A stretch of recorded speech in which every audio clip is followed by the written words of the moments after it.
and 4. The battle is on. It's going to be too close to call side by side.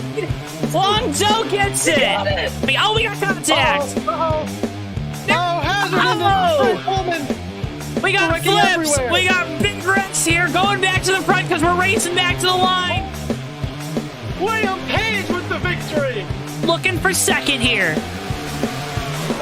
Musa's gonna. Oh, he's gonna use that apron. He's gonna use the apron. They're gonna be side by side. Coming off the corner. Boy, back to the inside. It's gonna be a drag race to the line. Musa gets it. Tom Musa, where did he come from? Boyer trying to close the gap. He's gonna get to the bumper. Oh, just barely did not make it. And coming off of turn 4, Jeff Stickenis is gonna win it at Dover.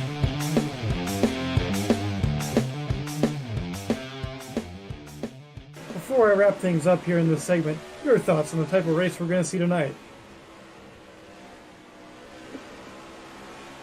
And I would have to agree.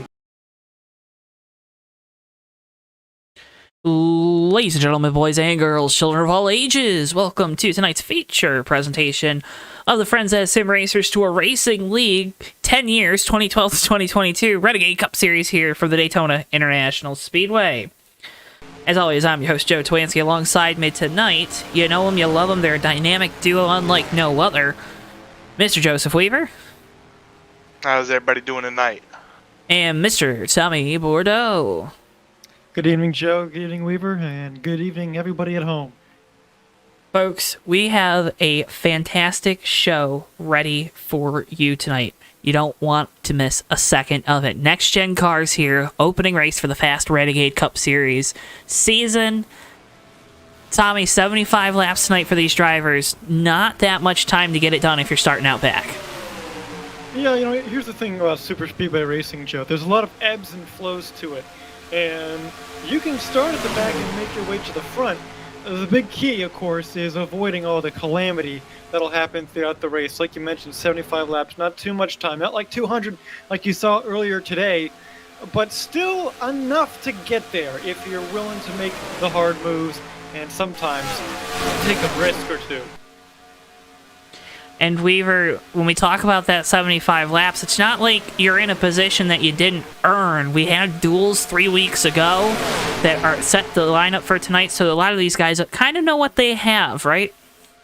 Yeah, these cars have been ran before at this track. I think 75 laps, plenty of time to get up and through this field if you're starting at the back. If you could even probably wait back there a little bit and get up there, you know, get close to 20, 15 to go.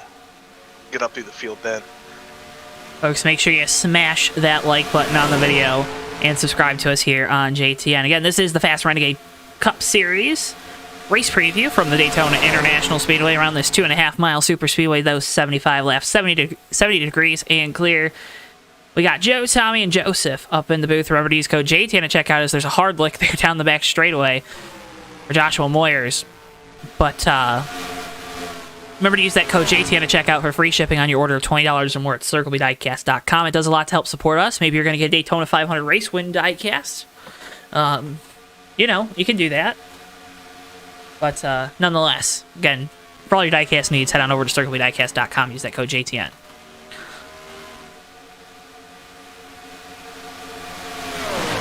We are in practice. Unsure whether we'll get happy hour. Of course, the lineup already set. Tommy Weaver, you guys are okay if I decide to take the reins here on the starting lineup, right? Absolutely. Yeah, no, you'll get no pushback from me on that one. No hard feelings here. So the way we qualified for this race, and some drivers not making the show tonight, not able to bring their vehicles out here to Daytona, so this list is tentative at the moment. Jeff Dixon and Randall Coleman qualified on the front row 4 weeks ago here from Daytona, so they're going to start on row number 1. Jessica Shelton, William Page won their duels. They're going to start on row 2. Jovan Anderson, Greg Lovell going to line up on row number 3. Row 4 is going to be Matt Watkins and Joshua Moyers. And rounding out your top 10 is going to be Doug Lockrow and Craig Meyer. In row number 6, it's Don LaPrade and Jeffrey Goodpaster, with Cody Luke and Jim Black rolling off on row 7. Row 8, Ricky Collette and the JTN number 2 machine. and Darren Ingram the second in that 24 Exalta Chevrolet. Row 9 is going to be James Moore in the Moorcoms Productions team vehicle with Brian Lovell to his outside. Billy Ryan and Tyler Mallon will round out row number 10 with row 11, Toby Roberson and Blaine Donlin. Perry Bond and Michael Collins make up row number 12. Row 13, Phil Parker and Sean Fredericks. Pedro Lucas, Nick Gunther on row 14. Row 15, Sean Romero and Matt Stern. Sean Whitehill, RJ Bishop in row number 16. Row 17, Bill Murnahan and Mikey Murata. Jacob Smentana and Seth Cole on row 18. Row 19, John Foreman, Thomas Philbrick, Ryan Lusk, and Oscar Ramos, rounding out your field of 40 drivers here tonight from Daytona. Big field, again, we talked about it. Not a lot of time to get to the front, but enough time if you do it right.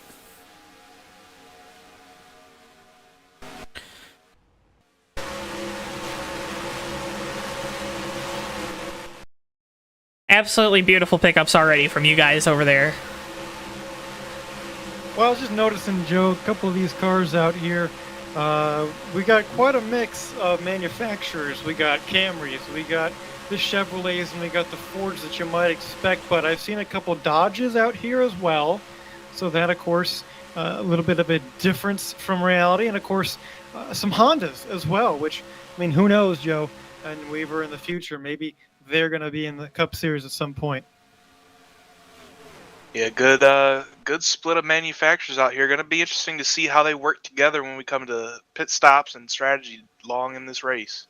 Yeah, it was the Ford show at Speed Weeks this week for the Cup Series.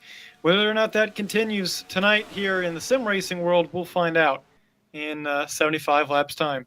Big wreck here towards the back of the pack. Jeff Dixon, our pole sitter, involved. Bill Murnahan as well in that 77. In those alliances, in a race like this, it feels like maybe you got your teammates, but the manufacturer alliances don't really seem to matter as much in sim racing. Not quite as much. You know, you're not really, in any research and development facilities, working with that specific manufacturer. It's just kind of who you're friends with, right? And, throughout my time in sim racing, I've had friends, Weaver, for example, Davey, Joe, you, of course, and we've driven different manufacturers, but, we still found each other on super speedways, and I think we'll see that tonight as well. Manufacturers maybe not so much of a big deal as far as who you work with, but hey, who you're friends with, and maybe more importantly, who you're comfortable working with of your group of friends, that's who you're going to want to be with tonight. Yeah, it's all about trust, isn't it, Weaver?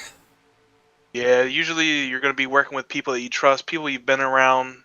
When you're out here drafting these super speedways, a lot of time you're going to be bump drafted. You got to have some trust for that guy pushing you, that he ain't pushing you too hard in the corners, getting you loose, spinning you out. It's a dangerous game out here. Got to be able to trust whoever you're working with. Tommy, how do you spell trust? Trust, Trust, trust. Good job. Yeah. That's that Cal Poly education right there, folks. Don't get it That's anywhere right, else folks. in the world.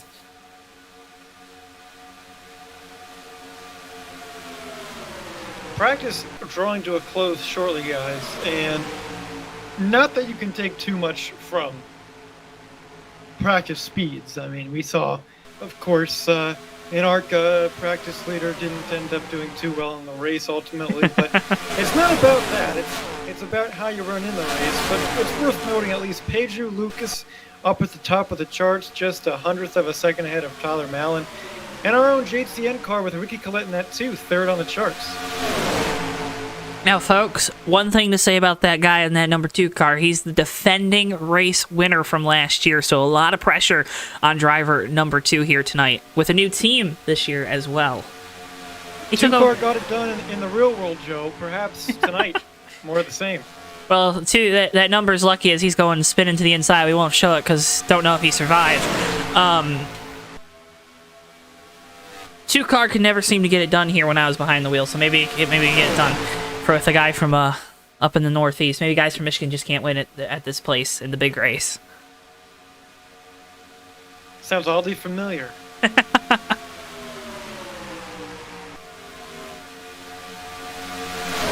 You'll see them scattered throughout the field. Bunch of drivers repping the JTN logos. Appreciate all of them. Cody Luke, one of them, inside this lane. They're coming up on another one. That's Sean Whitehill in that number 12 bright fluorescent yellow Menard Chevrolet. Sean Romero, though, right now getting a big push from Tyler Mallon on the outside. That 81 Intel Toyota.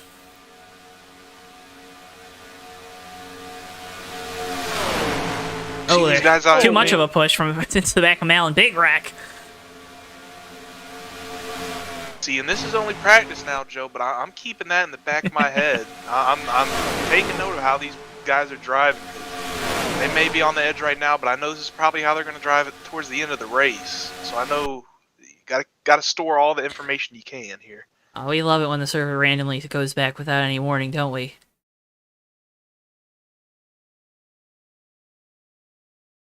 See a bunch of folks tuning in. Braden, it's an online league. I'll make sure the link is posted where you can sign up for the league.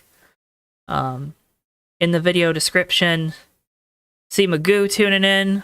Welcome, welcome. Glad you're joining us. Benjamin Snyder, who's going to be heading up the action over with the Maverick Cup Series come March. Tuning in too, hoping for an action-packed race. And of course, Bobby Birch tuning in once again here tonight too. Thank you all. Mangione 13 as well. Who is that? Is that the owner of ECT, possibly? I don't think so. I'm confused. Well, I just wanted to say, Weaver, that they said they love me and Tommy and not you, so... that was the main thing.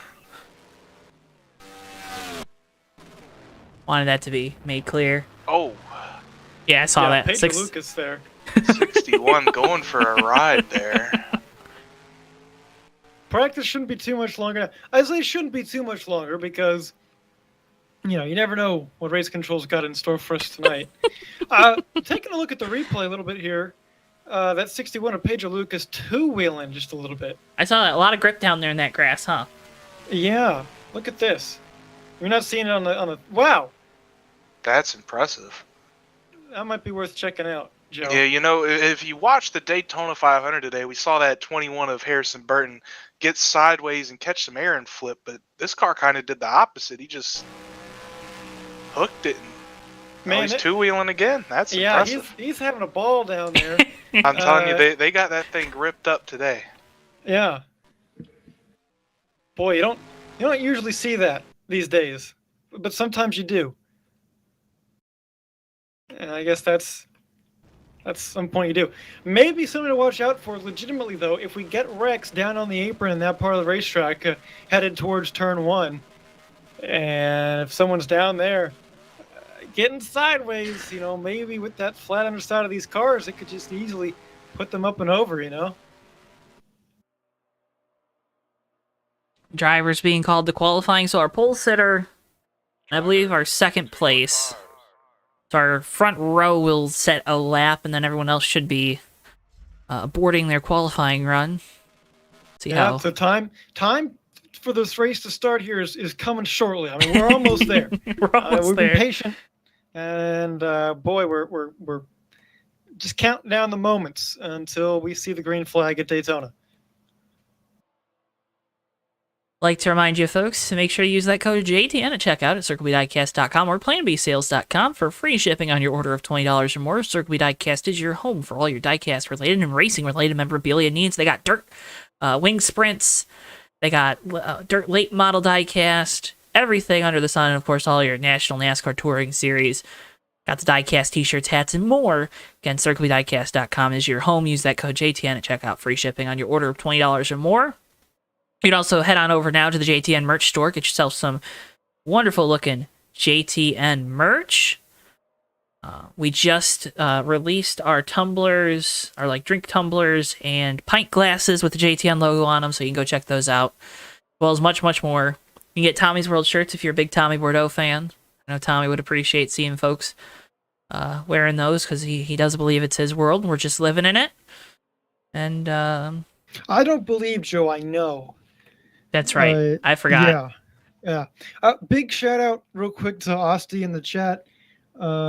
Helped carry myself, Weaver, Tavy, and Myself, just some wins in Fortnite last night. Although, right before this race, Weaver and I, a little bit of duos action, got the dub. I was gonna and say, I was headed very up to the impressed. booth. Doesn't get much better than that. I mean, Bristol had that whole thing set up for you guys, so you didn't have to like worry about being around me getting ready to set a production up, right? Well, it's you gotta for a It guy gets like me, hectic. you gotta keep me busy, Joe. I Otherwise, know. I get nervous, and if I get nervous, we get problems. Right. But no, it's a lot of fun. And I'll tell you what, Weaver, we got a question in the chat from Bob Birch, and I'm gonna go to you because you're a Daytona man. You're familiar with the racetrack. You just saw that first race of the season down there. Who was your final four for the Cup Series in real life? Oh man, that's a tough one. There's a lot of changing factors in the series this season. A lot of new faces, a lot of different rides. I think I'm gonna have to put Kyle Busch in there. Probably gonna, I'll say Cindric makes it far. I don't know about final four. Maybe put him in the final eight. Maybe Harvick makes final four. Throw Truex in there and Larson. So Truex, Larson, Kyle Busch. Who would you say that fourth was? Kevin Harvick. Kevin Harvick. Okay. We'll go with that. Well, I'm gonna be guessing we're gonna have a boring final four. I'm going with Logano, Larson, Kyle Busch, and it's a toss-up, but I'll probably go with Truex. We'll say, or Hamlin, one of the two. Yeah, I think a lot more questions like that will be answered in the coming weeks when we get to some real tracks, as some might call them. Hard to know right away what's going to happen, but that certainly will answer some questions as we get to short tracks, speedways, which is, of course, those speedways, the majority of what's on the schedule, but a lot of road courses also in the mix. And Joe, pseudo qualifying is now over. We're approaching the drop of the green flag, and boy, I'll tell you what, the time's ticking. We're almost there. Patience is almost being rewarded. Hey, patience is going to be rewarded by night's end, folks. Can't thank you enough for tuning in here tonight, dealing with us too. I'm Joe. That was Tommy.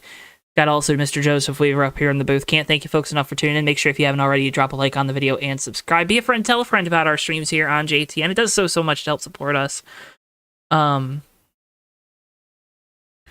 seen all the shares, the posts, the being a friend telling a friend type of stuff. We appreciate it a lot. Helps us out to get our streams out to more and more kind folks. A lot of William Page fans tonight. Yeah, I think I know who that Mangione now. I believe that might be Lush from the old roommate of William Page. I know him quite well as his money. Oh yes. Well, I William Page. I mean, this guy he's a driver that he's been to the highest mountain, right? He's won races, he's won championships at all different kinds of cars, tracks, series levels, and boy, it's nice to see him back behind the wheel here, especially at Daytona. A place where you said that anyone can win, but I think if you're a guy like William Page, who's won on JTN before, remember him winning the U.S. World Cup Series race at Daytona in season 7, I believe. Mm-hmm. Second Daytona race of the season. Hard to bet against a kind of driver like that. It's hard to bet against a lot of these guys here tonight. I mean, we talked about Ricky having to win. We know Sean Whitehill's going to be really good here. He always is at Daytona. Darren Ingram's in this race, right? Joshua Moyers, Sean Romero. I mean, just this field is stacked. Tyler Mallon. I mean, stacked with folks that are going to do a great job here tonight, that are going to put on a great show, but in the end, pretty much everyone's going to go home disappointed, except the person walking away with the big trophy.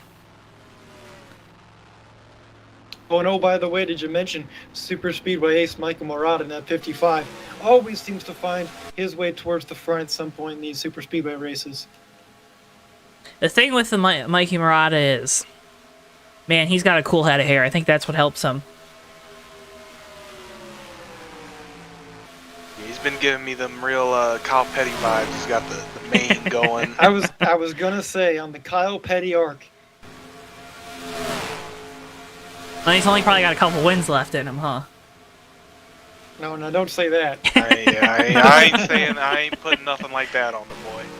There he is in that 55. Donnellan and Thomas Philbrick. Of course, big shout out has to go to the driver of the number 23.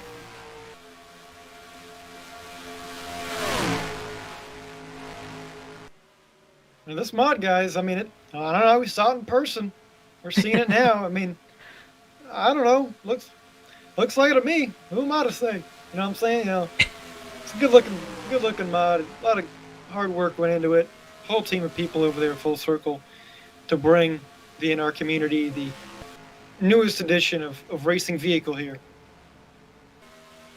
A great Hopefully looking for mod. years to come. Hopefully it races tonight just as well as it did earlier today in real life. That'll be better.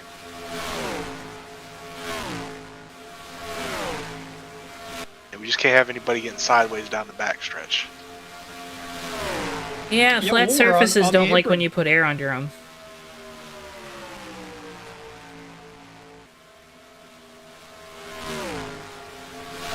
So happy hour winding down here. Just about a minute left before we end happy hour or so.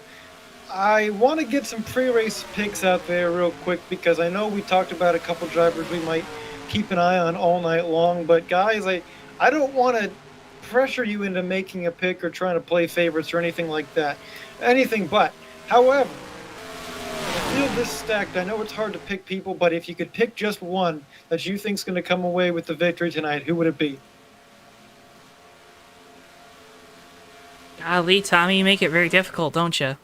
You're asking the hard-hitting questions. Well, at the end of the day, you can always say the fans, because the fans watching at home are always going to win. Yeah, but that's kind of a cheap way out, because we all know the fans are going to win. Sure. I'm just giving you an out if you need to take it. Yeah, you took All my I'm saying. answer, Tommy. Well, regardless who wins, I think the fans will, and we appreciate all of you for watching here on JTN. Joe and Weaver, it's a pleasure to be back in the booth with you guys. Joe, leading the way here on the JoeTowNetwork. We're closing in on 1,000 subscribers. We are, and we're going to take a quick break real quick. Pretty big moment. We'll see you after the break. So back after the break, folks. Can't thank you enough for sticking around through that 10 seconds of sadness. But Tommy, what were you saying? I was going to say, man, I'll tell you what. Almost at 1,000 subscribers here. We're close on it. And, sheesh. Could you imagine the amount of growth we've seen in the past year and a half? I was looking back at a year ago, and we were sitting at a cool 250, 300 subscribers, so can't thank all the folks out there enough. It used to be a big accomplishment for us to get as many people that tune into our videos, watch our videos. That used to be an accomplishment. Now we're setting a new norm, a new bar for ourselves, and we can't do that without all those fine fans at home. Absolutely not. See, Austin Hakes here coming in with his pick for the race. Going to go with Mikey Murata. I think I might have to ride with them on that one. Got a good-looking 55 Napa Toyota. Gonna be a car to look out for here. Gonna have about 5 laps here to get the field set, so we'll get that lap counter sorted for you momentarily. The cars lined up on the back straightaway, getting ready. Again, they're not lining up this way. They will have to get set based off their dual qualifying lineup, so a little bit of semantics to go on here before we go green flag racing from Daytona. It'll give us another little chance to take you through the starting lineup once we get the cars in order, and then you get to see them too. I think that probably helps everyone visualize things, right? Most certainly. And you take a look at the head of that field, Joe, leading the way no matter what happens tonight, it's going to be that Pontiac. Did you hear the command to fire up these 40 sim racers? Jeff Dixon and Randall Coleman going to roll off on the front row in that number 14 and 9. That is set for sure. Row number 2 will be Jessica Shelton in the number 94, William Page in the 5. Then Jovan Anderson and Greg Lovell in the 93 and 088, respectively, going to line up in row number 3. Matt Watkins in the number 15 and Joshua Moyers in the 68. Row 4 with row 5, Doug Lockrow and Craig Meyer. Rounding out your top 10, Dunlap Pratt and Jeffrey Goodpaster. Rolling off in row number 6. Row 7 going to be Cody Luke and Jim Black.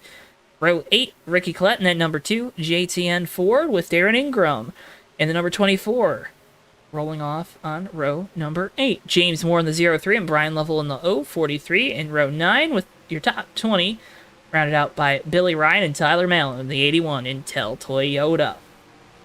Toby Roberson and Blaine Donnellan gonna roll off in row 11 with row 12 comprised of Perry Bond and Michael Collins. Row 13 gonna be composed of Phil Parker and Sean Fredericks.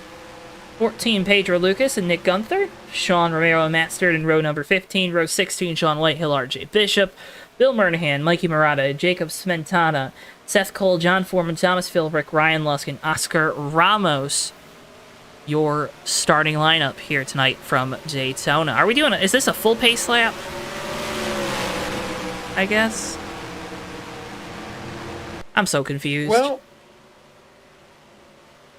it's looking like they had a caution thrown just to to get this field all sorted out here. So for right now, they're going to stay as they are, and we have to come around again before they can go ahead and line up in the correct order.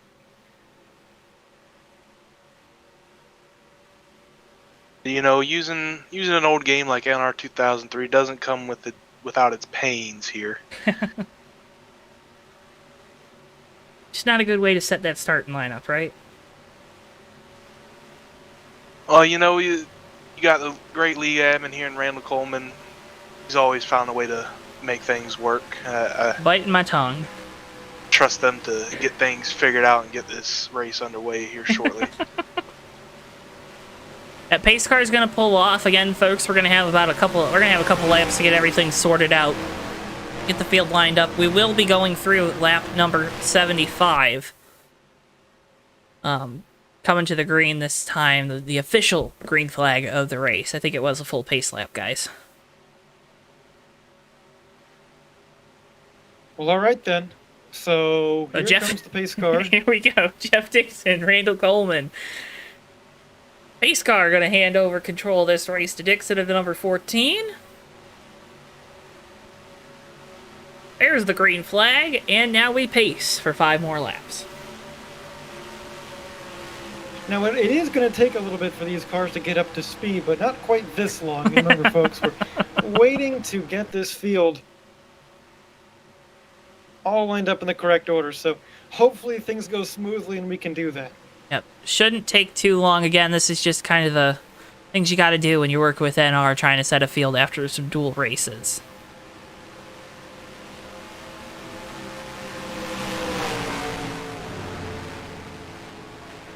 All right, you see William Page in that 5 taking up his position on the second row. Jessica Shelton going to join him. Weaver, are you ready for Oscar? Always ready for Oscar. Jovan Anderson rolling up row number 3 in that 93 Amoco Toyota. Have you ever been to the Amoco station, Tommy? I can't say I have. Ah, darn.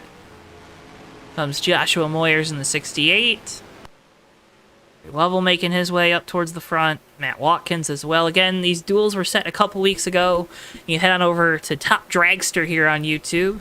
It's our friend Andrew, who's broadcasting pretty much most of the fast races that we will not have here on JTN. You can go check those out. So those pace car lights are on. They'll get the caution this time at the line. They got to get set up.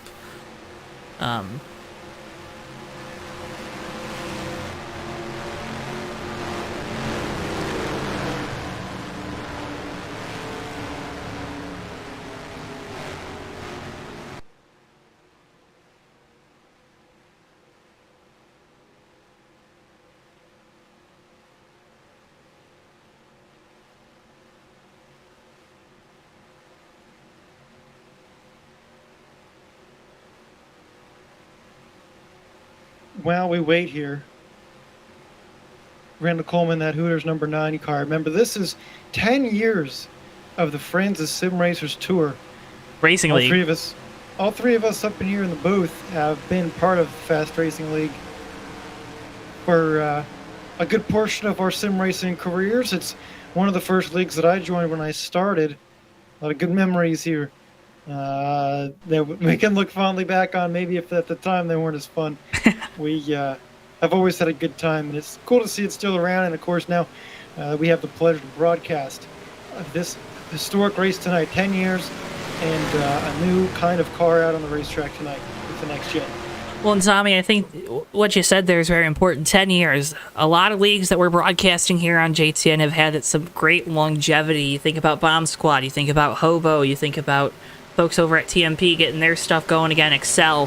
The USORL obviously working Season 8 with their Cup Series, where you're doing a heck of a job there, Tommy. But a lot of leagues with longevity here on JTN that gives the fans at home a great experience because they know they're going to see the same names and faces week in and week out here.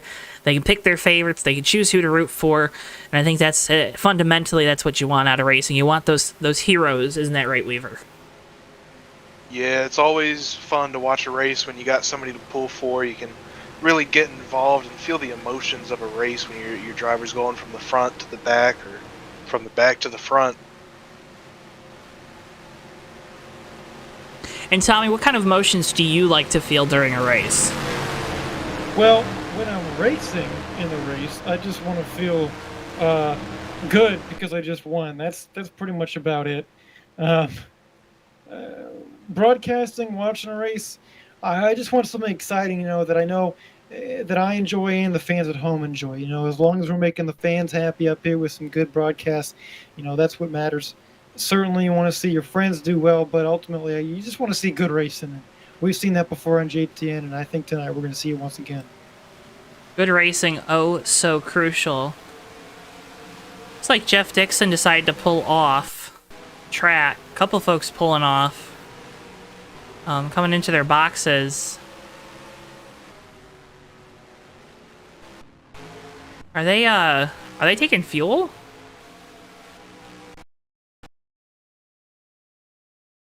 Well, they might be. I will say this is one of the most unconventional starts I've seen thus far. And we'll be right back here on JTN. And we're back. You're not missing a second of the action as we're under caution, but Tommy, continue. Yeah, Joe. So looks like the opportunity right there was given to the drivers to pull down pit road to drop to the back if they wanted to. So if you weren't happy with your starting spot and you wanted to get clear of maybe some of the shenanigans that can happen towards the front, you can pit and take on fuel and tires and put yourself at the back of the field. So you saw Jeff Dixon do that. So we're going to line up a little bit differently than they qualified, than they dueled. So put Randall Coleman on that inside bottom lane, first overall.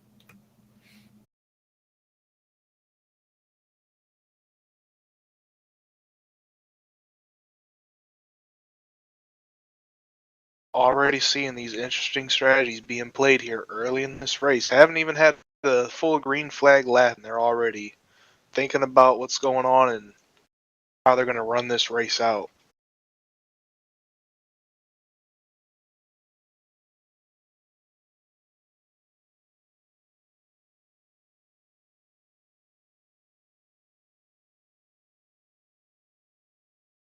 A lot of strategy already being played here early on.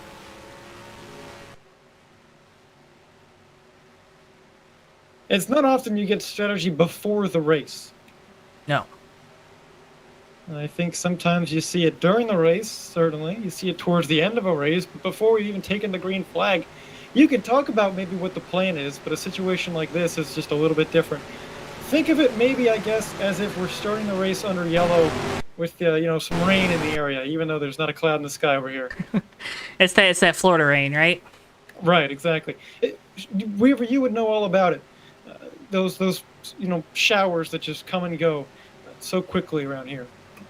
Yeah, we call those sun showers. You really don't know when they're going to come. They bring a quick shower of rain and some interesting smells, if I could really describe it to anybody out there. They have an odd scent to them. That's the insight you only get here on JTN. You're not wrong, though. You are not wrong. Yeah, a lot of time you can even smell them coming. You smell it before you feel the rain.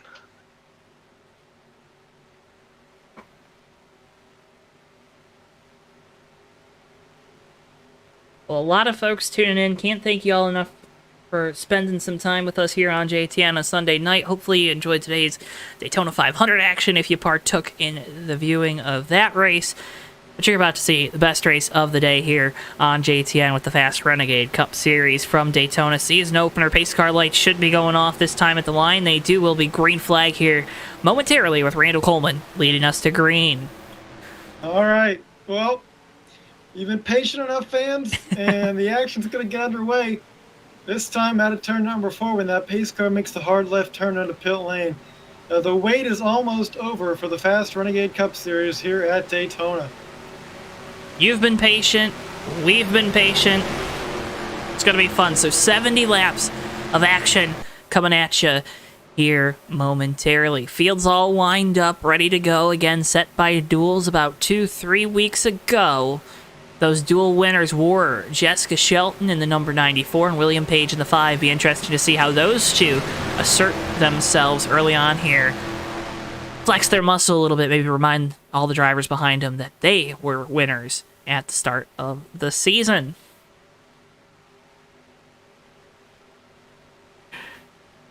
Love to see Mario tuning in. Team owner, DCR. Yeah, DCR, that's a classic team.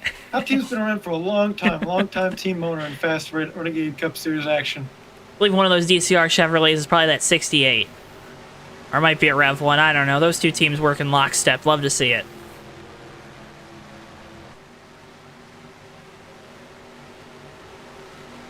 Well, all right. Pontiac pace car leading the way.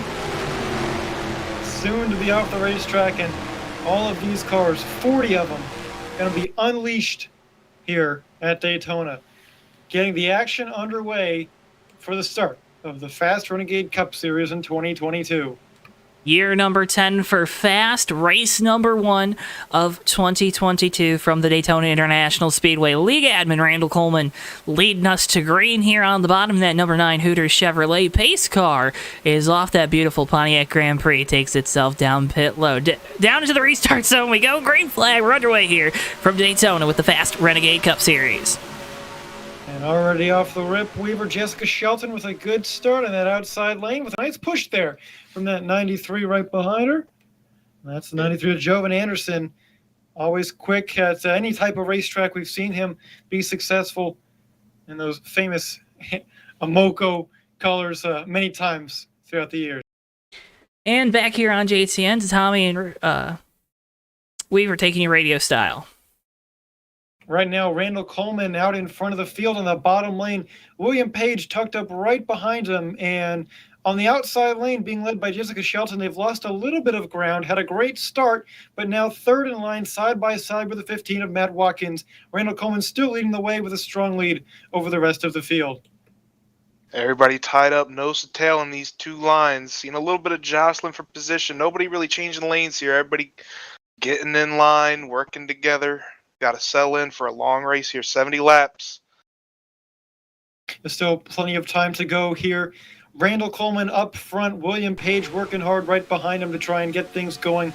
We've got the video feedback, and as you can see, these cars kind of going back and forth a little bit back in the field. You know, you want to see a good organized line. Kind of scares me a little bit seeing guys going side to side like that this early on. That's when wrecks happen. When these cars ain't perfect. You're gonna have a little bit of bobbling. The drivers can't know exactly what everybody's gonna be doing in front of them.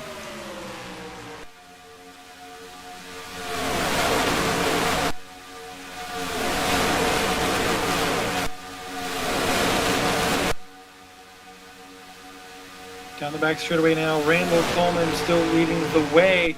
Now you saw many drivers, including Jeff Dixon, the pole sitter, go back in the field. An update on Jeff in that 14. He's up to 29th position as of last lap, so he's made his way up a few spots here, and of course has a little bit more fuel and tires than do the rest of the field that did not pit. So track position a disadvantage for him, a long way to go, and knowing him, It won't be too long until he's back up towards the front. Well, the big thing there is they get that leg up on the rest of the field that decide not to come down the pit lane. It was about a 50-50 split, maybe 40-60, with 40 deciding to come down that pit lane before the race started. So you get an extra lap or two of fuel. Maybe that helps you in the end. I don't know how much it really does, knowing that everyone's going to have to probably make at least one stop, maybe two, to make it to the end of this race. Right now, it's the Rev teammates up front, 1-2, Randall Coleman, William Page, Jessica Shelton still trying to lead that outside line. They're starting to make some headway down the front straightaway into the tri-oval. A couple cars have dropped back a little bit, just trying to get themselves free and clear, not involved in any trouble. That's Michael Murata in the 55 as well as the 12 of Sean Whitehill, Tyler Mallon, they're back there as well. So a couple guys just trying to make their way to the end of this race is their priority, because if they can get a car there, they feel like they can compete. And that is a valid strategy sometimes in super speedways. Just put yourself at the back, give you plenty of time to react to a problem in front of you. You just got to hope you can trust the guys right behind you as well as slow down if there is an incident.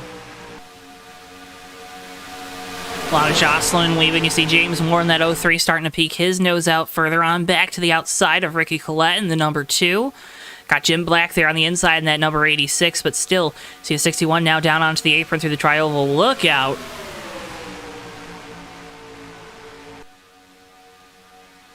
Boy, where Ricky is right now, that's last year's winner of this race.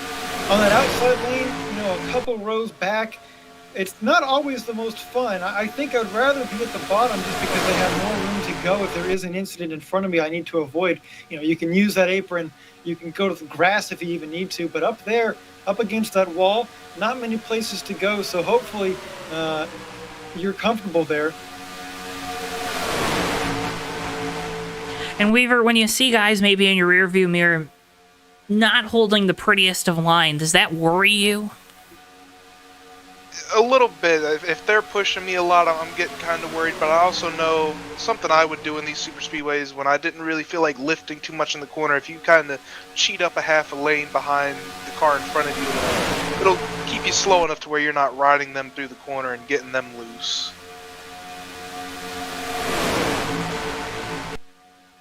Outside lane, there's contact further back. John Foreman in the number 70.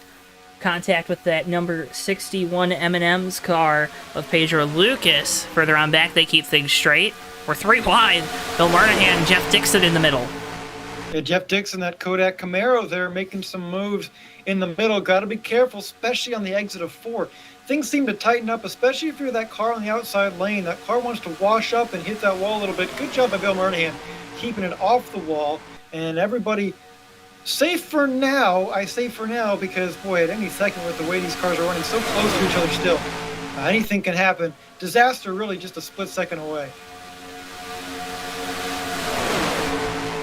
Hey, and Jeff Dixon, no stranger to making a big move, right, Tommy? Certainly. Back up front, things are holding steady. Randall Coleman leading the way in that bottom lane with William Page right behind him. That's the way they've been now since the drop of the green flag. Jessica Shelton still leading that outside lane, but they've dropped back a couple car lengths from our leaders at this point. Folks, if you missed any of the action last night from the USORL, head on over to Fast 29 here on YouTube. If you're looking for more Fast Renegade Cup Series action, you can always check out Top Dragster on YouTube. Bunch of great coverage of these series that we cover as well outside of the JTN broadcast. Go check them out. As you're watching Jessica Shelton trying to get this outside line working, moving to the outside now. Josh Moyers in the 68 for 4th. Got a hard job ahead for that outside line. The top 4 on this inside line really staying tight up under each other, following each other's line pretty well. Only seen them step out marginally compared to the rest of the field right now.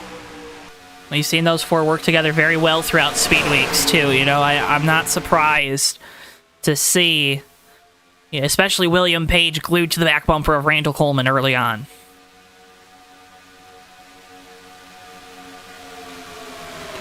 As Moyers now moves to the outside after a bump from the 32.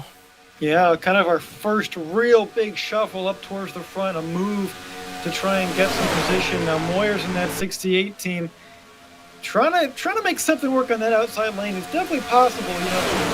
I think something that these guys are all struggling with right now, guys and gals, is just staying organized. You see a lot of those, like we've mentioned already plenty of times, folks moving back and forth a little bit. See Moyers, since he jumped up there, actually. He stalled that line out. Dunlop Pratt going on by. Cody Luke now moving to the inside. That number 8 Budweiser Chevrolet. Relatively calm still here towards the front of the field, though. Not seeing a lot of erratic movements from the guys up at the front, top 6, 7 or so. Yeah, we'll say this race so far surprisingly calm.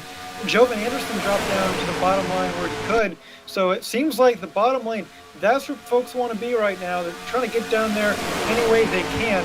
And unfortunately for Moyers, he moved down up to that top lane, probably at the worst time you could, but it's still early, plenty of time left to make his way back up towards the front. Yeah, a lot of drivers now bailing from that line. You see about 5 cars up there tight together, and then after that, not a lot of help coming. Heard over the radio a few laps ago, Weaver, that my man Richard Collette, he won this race last season. He kind of knows how to get it done around this joint.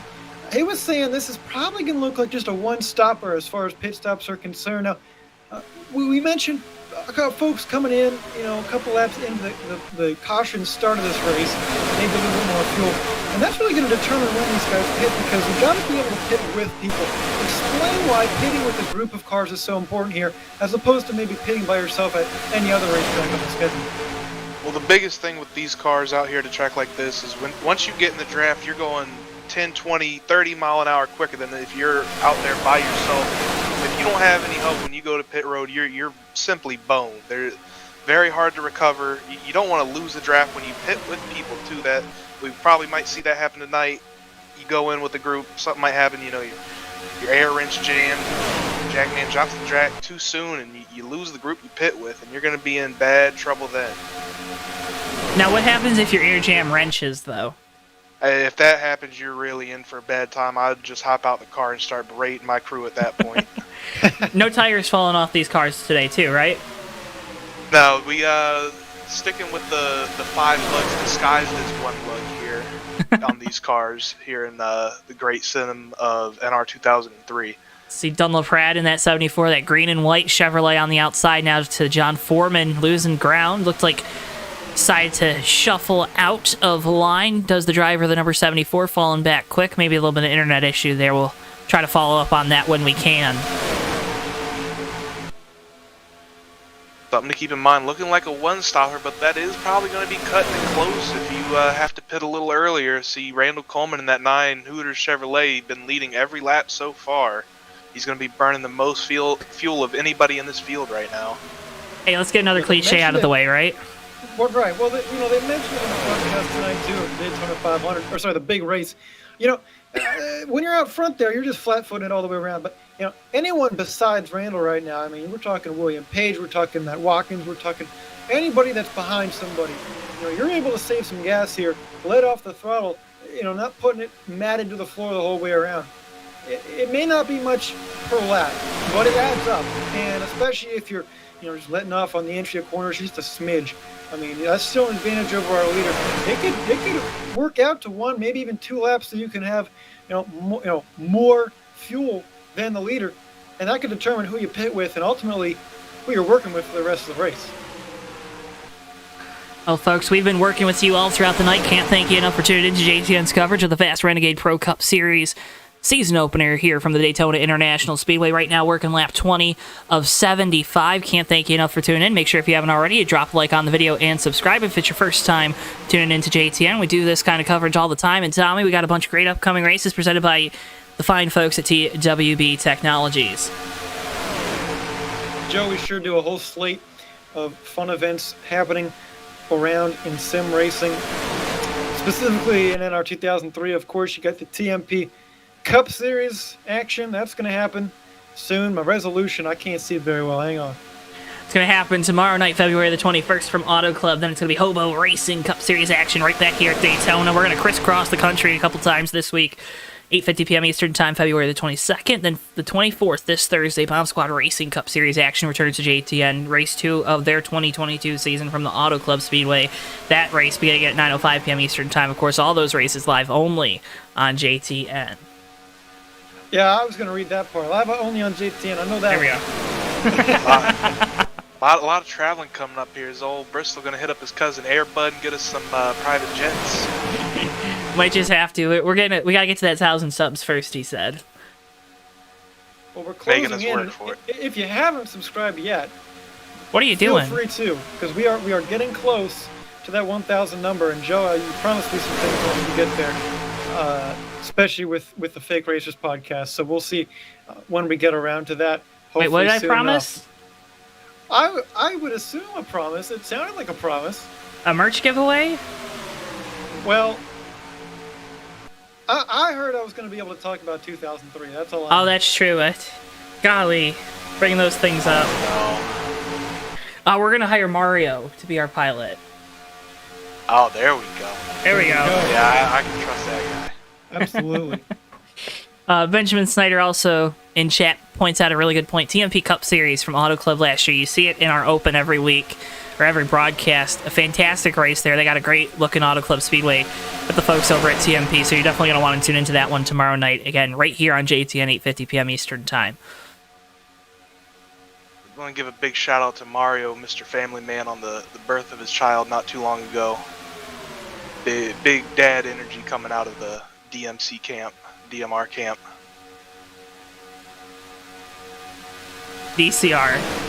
DMR. We literally drove for the team, Weaver. Both of us drove for the team. It's been a while. He's got a lot of names. He's got a lot of initials. You got to throw them all in there. Meanwhile, we have a great race going on here. Still the same leader, Randall Coleman, getting pushed by William Page in that 5 to the 86 of Jim Black has assumed the lead of that outside line. Kind of moving up again here. Yeah, since Jim Black has moved to the outside lane a little bit, they've kind of pushed themselves up at least equal to Cody Luke in that 8 machine. Saw maybe a little bit of contact further back. Bill Murnahan contact with it. Couldn't tell if it was the 70 of John Foreman or the 14 of Jeff Dixon. Sent that 77 down towards the pit lane. He backed off, got to the back of this pack, but losing a lot of spots as the driver of the Bass Pro Shop Chevrolet. Oh, we got problems. Huge problems. Bill Murnahan into the wall. Michael Murata collected. And Ryan Caution Lusk as is well. out. Oh, goodness. And that is our first caution of the night officially. And unfortunately, it involves Michael Murata. Definitely a fan favorite there. What happened to Ryan Lusk in the 83? Does it look like he gets loose?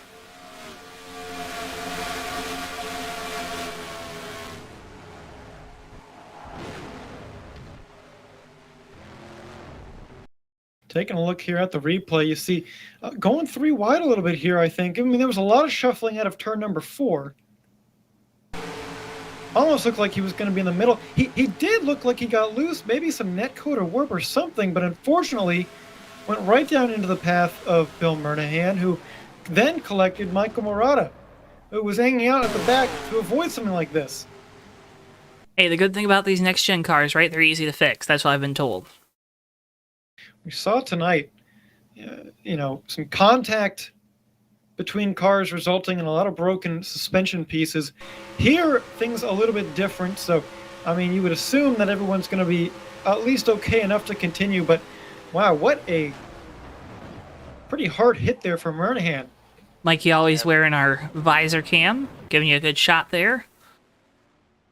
Hard lick. 83 of Ryan Lusk there. Looks like he might have had some problems with his wheel. He was kind of bobbing up and down all the way from the start of turn 1 there. No, Tommy's had some experience before with some wheel trouble. He ended up driving the bus while we were racing one time. And those things can happen. Then you lose it, and I'm sure he hates it that he collected some other people in a wreck like that. Got a car around under caution. It's the 45 of RJ Bishop. Oh, it's Ryan Lusk going around again.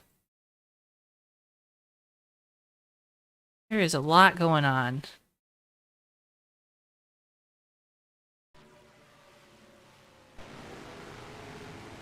Joe, almost looks like the real-life suspension on Tyler Reddick's machine. Remember how that broke and just kind of whipped him around a little bit?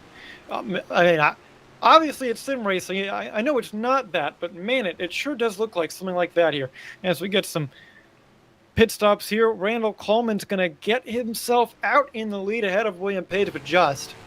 And it looks like the 32 of Doug Lockrow is going to sneak his way ahead of Matt Watkins. So good pit stop there for the Wrangler 32 crew.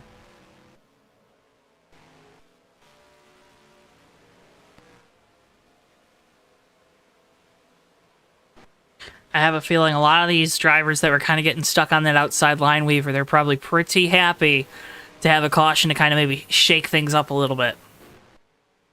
Definitely a chance to regain and, figure out what all you learned from that first run there. I'm sure people gathered a lot of information, figured out some good dance partners in that time.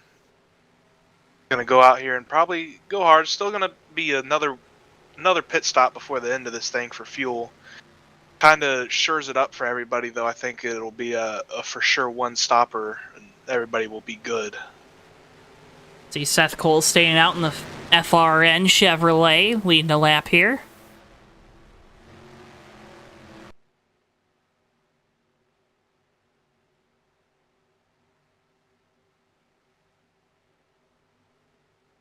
Driver 66 decides to come down the pit lane, hand the reins back over to Randall Coleman in the number 9. While we have a moment, folks, we'd like to remind you about JTN2 because it's new in 2022. It's your new home for all of our non-live racing content that we produce here on JTN, including the Fake Racers podcast, our new podcast, Disqualified, which, Tommy, in a moment I'll ask you to give a brief overview of that because it's a fun time and you'd probably be able to describe it a lot better than I could. Diecast reviews, video essays, much, much more. All that available now on JTN2. Go check it out. Subscribe now. It's new in 2022. It's JTN2. And that Disqualified podcast, Tommy, a lot of fun talking F1. Yeah, Joe, the glory and splendor of Grand Prix racing, it's turned many a driver and team into, legends of motorsports. Their successes, etching their names into the annals of racing icons in history. But we don't really talk about those. We talk about the other end of the grid, the teams that never quite made the cut. They're stories that are not about championships. They're not about race wins. They're not about podiums. Some of them not even about scoring points. And most of all, some of them about not even qualifying. That's the essence of Disqualified. Formula One teams who were never at the front of the field. That is our podcast. We have some great stories. Matthew Steelman's a phenomenal historian when it comes to these kind of obscure racing teams in F1 history, and he does a great job kind of cataloging them and bringing us the great information that then Davey and I, more recent F1 fans, react to and give our thoughts on. Folks, about to ask you our first fan poll question of the night. What manufacturer will win tonight here from Daytona? Your options are Chevrolet, Ford, Toyota, or the lone Dodge at 38 Mopar Machine.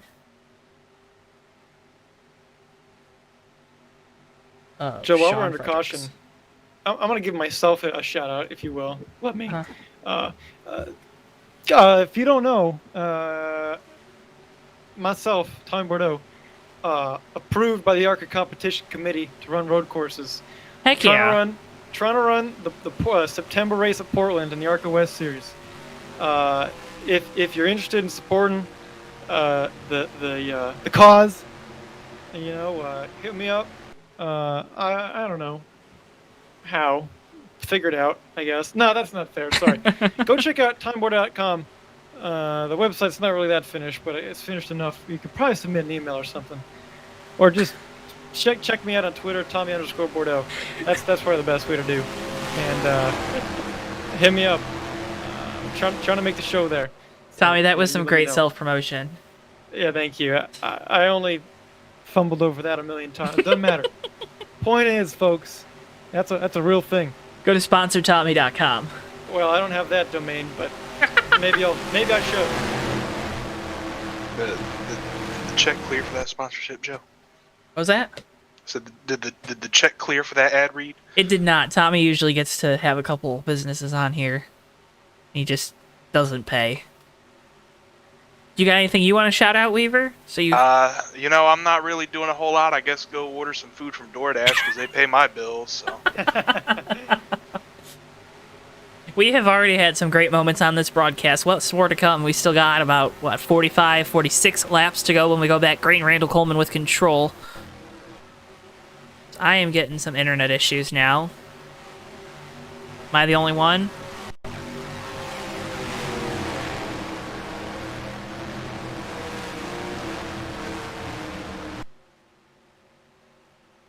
Are we live? I got a copy. Okay. All right. Get ready to go back green flag racing. Wonderful. We That Pontiac pace car making another appearance up there. Tell you what, man, what a sleek looking machine. You know, it looks like speed, but also comfort and luxury, all in one. Go check out the new 2003 Pontiac Grand Prix today at your local Pontiac dealership. Randall Coleman in the Geico restart zone.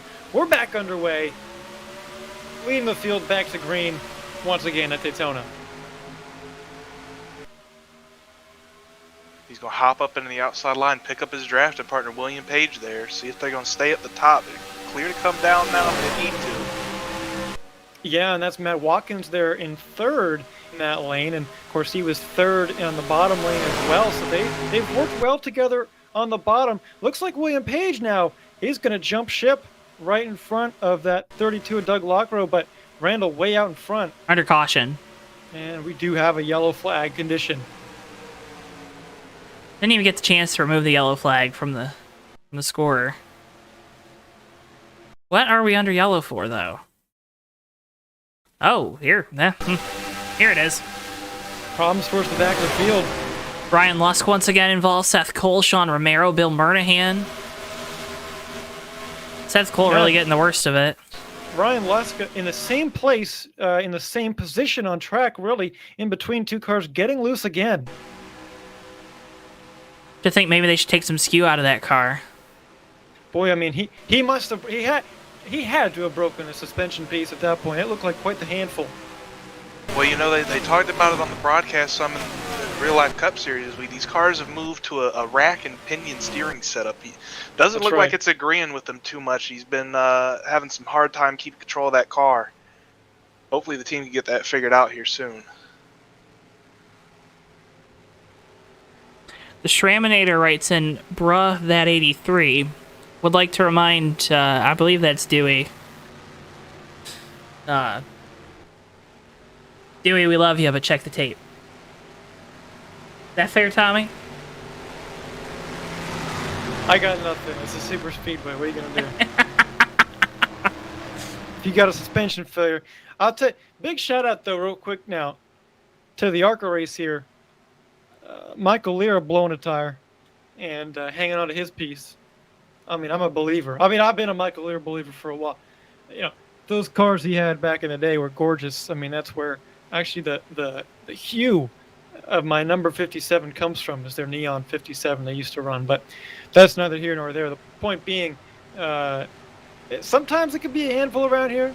Sometimes just get moments like that. You never quite know what you're going to get at Daytona. You know what we are getting tonight, though? What's that? Some great green flag racing action. And this is just a little disturbance in the force, as you would say. Definitely. Now, Joe, you saw a lot of field, stay out, but you did see some takers to pit road, namely the JTN Ford Mustang of Ricky Collette. Now, can he make it on fuel from this point is a question that I don't know the answer to. I'm going to actually kind of try and dial him up on my end and get back to you what the pit strategy is looking like, because, you know, if he's thinking he's going to pit and be safe on fuel, you got to wonder what these guys up front are going through as well, Weaver. Yeah, you can definitely be out here saving a lot of fuel under these caution laps. If you just pit the last time by, you maybe feel like you don't need to come back down just now. You only went green for about half a lap there. You're going through these corners, especially under pacing. You leave it up in fourth gear. You clutching when you're not using the gas to stay up at pace speed. You're able to save quite a bit of fuel under these yellow laps.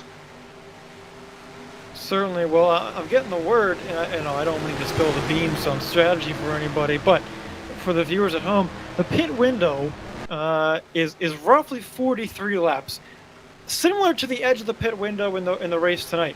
at Daytona. So these guys that just pit are right on that edge, meaning these drivers that stayed out, Randall Coleman, William Page, Matt Watkins, Doug Lockrow, Moyers, they're on the edge. They might be just a little bit short. They're going to have to save. Of course, this yellow is going to help them a lot.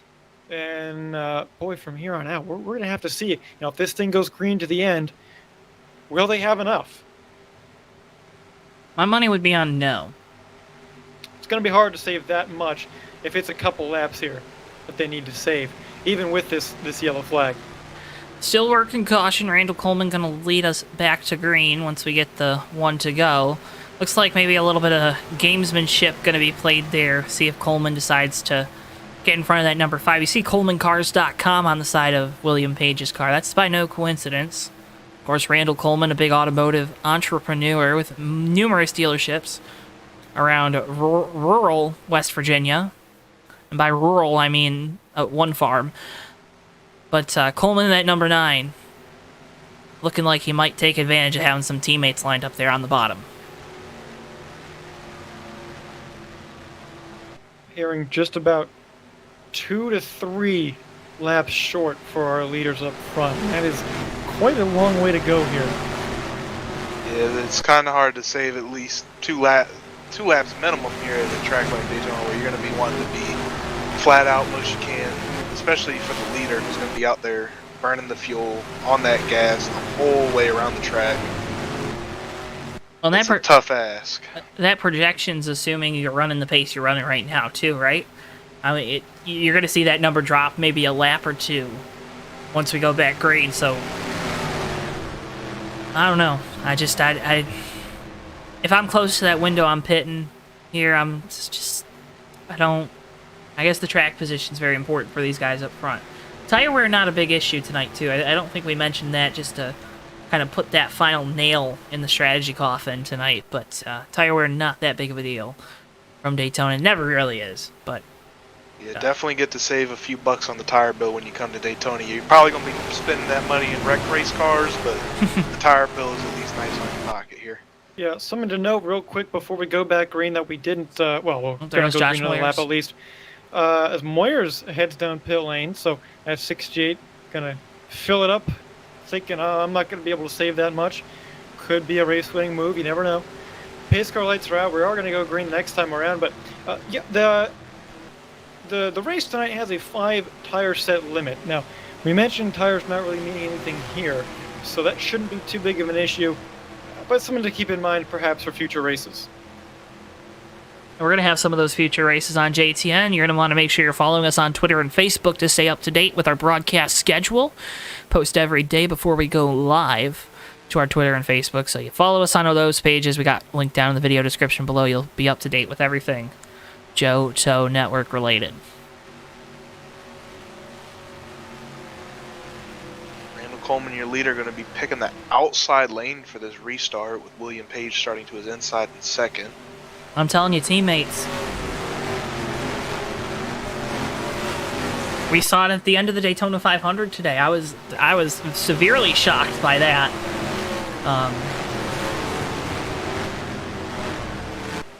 But yeah.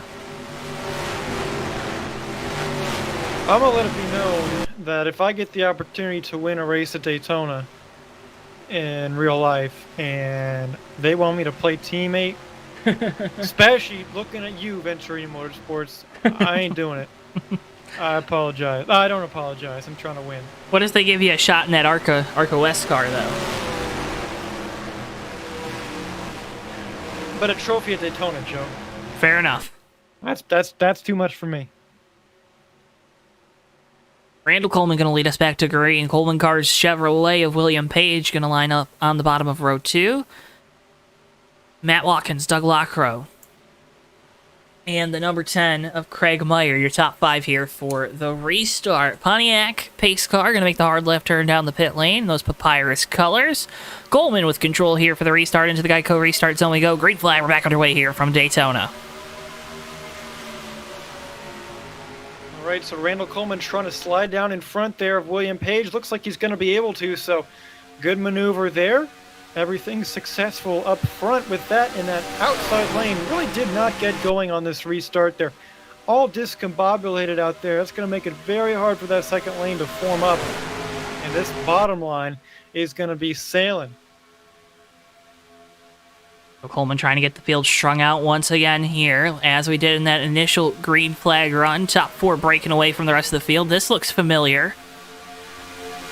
It does, but with that fuel question looming, despite all the saving they were able to do under caution, you got to figure, especially for a guy like Randall Coleman up front, he's going to be burning a lot of gas here. I'd be worried if I was on the pit box of the 9 car. I'm glad I'm up in the booth right now, because that's a question that I don't know if I'm going to like the answer to. It's a big move by that 06 Caterpillar Ford Michael Collins to get to the inside, so everyone's starting to kind of make their way, mosey their way on down to the bottom. Perry Bond now in that Red Bull Toyota going to the outside. Looks like we might be under yellow once again. Couple cars around at the back. Sean Romero in the Napa Chevrolet. Bill Murnahan slow as well. Boy, those two have found there's a wreck in the front of trouble them tonight. Big wreck in front of him. Oscar Ramos Jr. See the 33 good pass turned to the wall. Contact with Smenzana in the 42. That kind of causes the checkup behind. It's that accordion effect that they talked about so much here today. In the 500, it strikes once again. Well, it sure does, and man, luckily, I don't know. A lot of guys moving around. Sean Romero, kind of a hard hit there against that wall, but nothing too major. We have not seen a car roll yet, Joe. Fair enough. Cars might not be flat enough on the bottom here. Never know. Well, this pretty much answers the fuel question. I don't know if you're up front. Maybe you pit, maybe you don't. We'll find out here. Randall Coleman certainly said, no, I don't think so. The last time around, of course, I don't think pit lane was open. So we'll see. A lot of questions here, because you can stay out if you're up front, guarantee that good track position, but of course, you're going to be saving more on fuel under caution. And while we know that works, it's still a gamble, right? Weaver, you're a gambling man sometimes, right? What would you do in this situation if you're, say, Randall Coleman, William Page, or any one of these drivers up front that may be on the edge as far as fuel is concerned? Well, you are right. Much to my dismay, I am a gambling man. But if I'm in that 9 car, I think I'm coming in here. I'm topping off. I'm making for sure that I'm good on fuel to the end of this race. I don't want that looming in my head. I don't want to think about anything else when I'm racing Daytona except for the moves that I need to make on track and what I need to do to get my car to the front. Guys, if I may interject here real quick, wanted to send our thoughts and condolences out to Thomas Philbrick and his entire family. Thomas lost his great-grandfather about a week and a half ago, running the Philbrick's Garage Chevrolet here tonight in his honor. Send out our thoughts and prayers to Thomas and his entire family.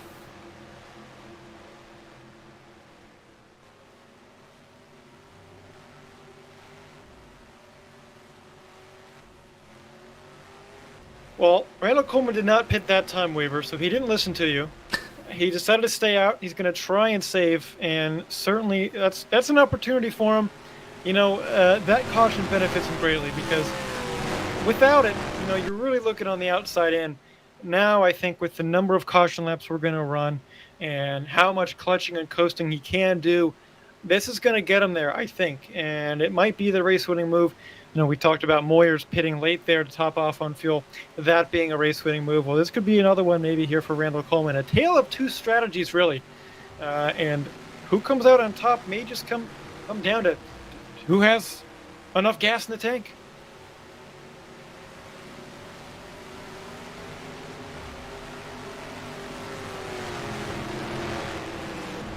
When you talk about strategy at a super speedway, I think folks too often overlook that, right? The physical part of the strategy, the fuel, the tires. They want to talk about your drafting partners, your teammates, manufacturer buddies. Tonight, though, with the way these cautions have kind of fallen, early on, obviously the the weird setup to the race as well. Things are not as they seem, right? I mean, we talk about these guys, they continue to stay out when they get these repeated chances to make sure that they are good to go on fuel and tires. Man, oh man, it's just it's puzzling at times, right? I think part of it is they don't want to be back in that soup, but soup hasn't been boiling over tonight, not to this point. Well, I think the biggest thing, Joe, is motorsports is all about risk and how much risk you're willing to take. With pitting from the front comes the risk of being in the back of the field, and that's where we've seen the wrecks happening so far today. Do you want to put yourself back there for that peace of mind of being good on fuel till the end? It's all questions you got to ask yourself. I would rather be in a position where if I'm further back in the field, I kind of, in a way, control my own destiny. You know, in both situations, there are outside factors that are going to come into play. If I'm in the back of the field, I have enough confidence in myself to drive back up through. With the right moves, with a teammate or two, which we've talked about here at the front of the field, a couple pairs of teammates actually now. So my opinion, I want gas to be good because that's something I can't. There's only one way to control how much gas I have at a super speedway, and it's coming down the pit lane and putting more in it. We can talk about 75, 30, 50, whatever percent throttle all we want, but I have been scorned multiple times here on the super speedways by fuel strategy, fuel saving late in a race, whether it be running out coming to the line or running out as the last caution of the race came out. Well, allow me to be the contrarian a little bit here. Not too much, but at least, if I'm running at the front, the first maybe 3 rows or so, I'm going to stay out and keep that track position. I like where I am, but if I'm anywhere deeper than that in the field, I might as well come down pit lane because you're not going to lose. I mean, if you're already back in the 4th row, what's the 4th row compared to the 14th here? It's not up at the front where I would want to be anyway, so I might as well be safe on gas. But I don't know, I kind of like the move from Randall Coleman up there, William Page. It's a little bit of a risk, a little bit of a gamble, but it's also Daytona. You know what I mean? And they've got a good shot to get the win here if they can save enough. They've been working together well, drafting, right? So, if you have good teammates around you, you feel comfortable, it's worth a shot. I tell you, I know one guy who's sitting at home watching this race. He's probably loving this right now, Mr. Ryan Academic Paper Pace. Well, the fuel-saving king. I was going to say, I think Ryan taught us all a thing or two through our day about fuel saving.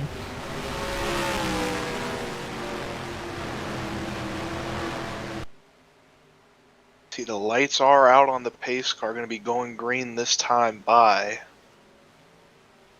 Same 2 suspects at the front of your field. That's been a new trend in super speedway racing, hasn't it? The leader, the cream rising to the top. And staying at the top. Yeah, we always talk about it getting there by the end of the race, but more and more these days it seems like those guys are towards the front the entire length of the event. Yeah, Rev's always been a team to bring some good engines out here, and that definitely helps a lot. But we've seen some great teamwork from them and their friends there, the 15 and Matt Watkins, a good friend of Randall Coleman there working together today. A lot of factors can help those drivers stay up where they are. Getting ready to go back green flag racing, folks. Coleman with control here on the restart on the outside. William Page on the bottom, same as we had the last time. Coming back to green, lap 41 to 75. Going to be 35 laps to go here from Daytona. Can the leaders make it on fuel? We'll just have to wait and see. Green flag back out. We're underway once again from the Daytona International Speedway. Coleman with a good jump on that restart again. Hops down to that bottom line in front of William Page. See a couple more behind him from that top line. Abandoning it, going down low. And Tommy, is this maybe too early for some of these guys to really be giving up on that outside line? Because now these last couple restarts, everyone trying to find their way to the bottom. I'm going to give an answer for Tommy here. I think you can go down to that bottom at any time and be able to survive and come back. I think. What's your opinion on that one, Tommy? Well, I mean, I think anywhere you can find a good safe place is where you want to be at these these races, right? Personally, I'm pretty okay with being on the bottom on iRacing. It feels like a pretty comfortable place to be, but I prefer the top on NR sometimes, just because I feel like I'm not, squeezed down in that bottom yellow line. Ultimately, though, wherever you are on track, you want to be at the front. And at the front is Randall Coleman in the number 9, William Page, Matt Watkins, Jovan Anderson, and Toby Roverson in the number 64.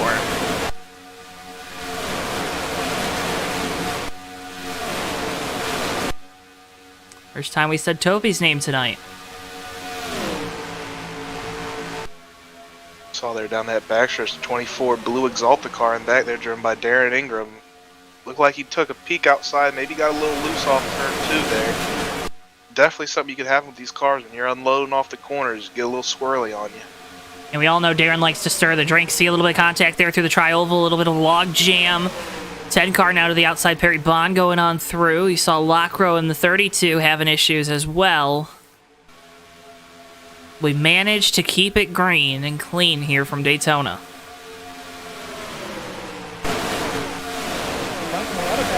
In the pack, he was one of those guys that was hanging back at the start to try and avoid a caution. Got involved in one a little bit there, the first one of the night.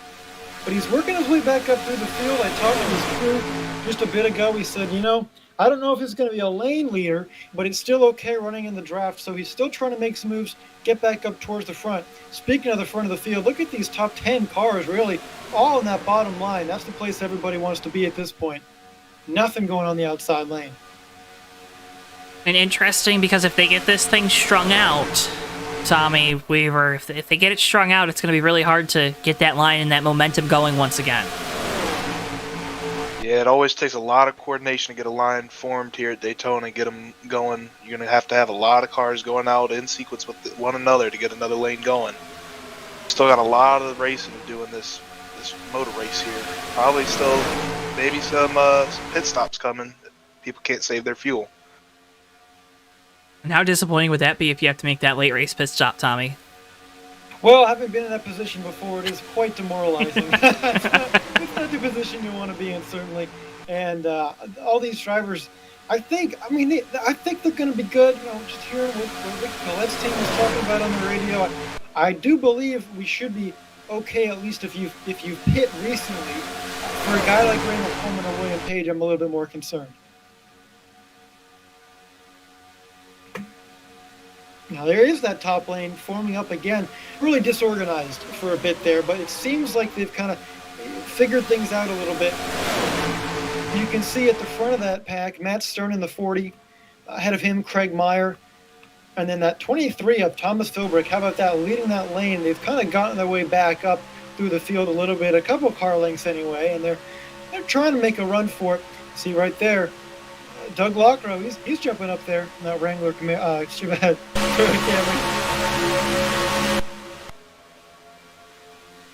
At 32, going to fall back to the 23. A log jam coming off of turn number 2. See if they get that momentum going again. Darren Ingram contact with the 06. Perry Bond now to the outside of the 24. Things are happening at the front of the field once again. Yeah, I haven't really talked about Darren Ingram all that much tonight in that 24 Exalta Camaro. He's a good driver pretty much at any type of racetrack. And super speedways, he really does a good job working with his teammates. But we mentioned it at the start of the show. It's not exactly the same kind of guys you're racing with. Some of them, sure, but he's not been around them all night long. He's kind of been on his own. But he's managed to get himself up towards the top group here. And at this point, if he can work his way up even more, and maybe if he can have some friends come up with him, he'll have a good shot at this thing, certainly. So far, though, kind of a man on an island as far as teammates are concerned. Ingram going to follow the 0-6 of Collins to the outside. Collins going to duck back low. Ingram going to stick with that outside. Never mind. He goes back to the bottom. A lot of pushing right now between the 32 and 60. Got to be careful of that on corner entry. The unloading and the loading of the cars is really what makes that bump drafting hard through the corners. Certainly, and how many times have we seen bump drafts in the corner go awry? especially in sim racing when you have the variable of internet connections, a bump that maybe in real life wouldn't seem like it would be that much of a big deal can very suddenly turn into a violent wreck. So you got to be very, very cautious, even bumping on the back straightaway sometimes. And man, especially the turns. I mean, it's hard to even think about doing that, just with how many cars there are, how close together they are, and how much they kind of move around a little bit. You see warping out of that third place car, Matt Watkins, at the perfect time for me explaining why that might be an issue. And it's a bigger issue on these super speedways. I mean, it's just, it's awful when you got a guy in front of you that's kind of having that warp, because not only do you not know where he is, but you don't know where to push him, and you don't know how much you can trust him to stay out there in front of you. So you're kind of managing the guys behind you, hoping that they're not pushing you through, seeing some issues there with the 60, with the transponder. Yeah, the issues with the guys in front of you, then it kind of makes issues with the guys behind you, because you get a little more timid, a little more worried about that guy up front, seeing some big moves further on back in the pack. But right now it's that inside line, still top 3 nose to tail. Yeah, 06 and Michael Collins committed to that outside line now, leading it. They made some good ground here, got organized, got some good numbers behind them, trying to make a charge here. Just had our third retiree of the race. 40 cars started, remember, and the 043 of Greg Lavelle was our first. Brian Lovell. Brian Lovell, our first retirement of the race. Of course, the 77 Bill Murnahan got into a couple issues tonight involved in some accidents. He is retired, as well as now the 26 of Phil Parker. So 37 cars still remain 50 laps into this race. I gotta say, that's a lot more than we might have expected at this point in the going. Well, Tommy, it's looking like Bristol might have caught the mailman here, as we got a mailbag question. John from Minnesota writes in, Tommy, with Wandel and Will being so close on fuel, is there anything you can do to save fuel while leading? Do you want to get 1 or 2 other cars in front of you? Well, if you're leading, you're leading. And, if you happen to come on some lap traffic, they're probably going to let you by. Maybe you would want them to get down in front of you, but ultimately you can perhaps shift positions in line. Maybe try and have Will lead a couple laps as Randall Coleman drops back to second. But ultimately, I mean, it's risky, right? Because you could make that move, but the whole rest of the field, they don't care. They're going to take whatever spots they can find, and very quickly, Randall Coleman could just jump way back through the field and lose all that ground he had. You see right there, going around Ryan Lusk in the 83, kind of. Oh, we got a car around. It's Tyler Mallon. Wreck down in turn 4. Jeff Dixon involved as well. I think this might start with number 14. Yeah, I think I saw the 14 there in the back, kind of having some of those internet troubles we were just talking about. Yep.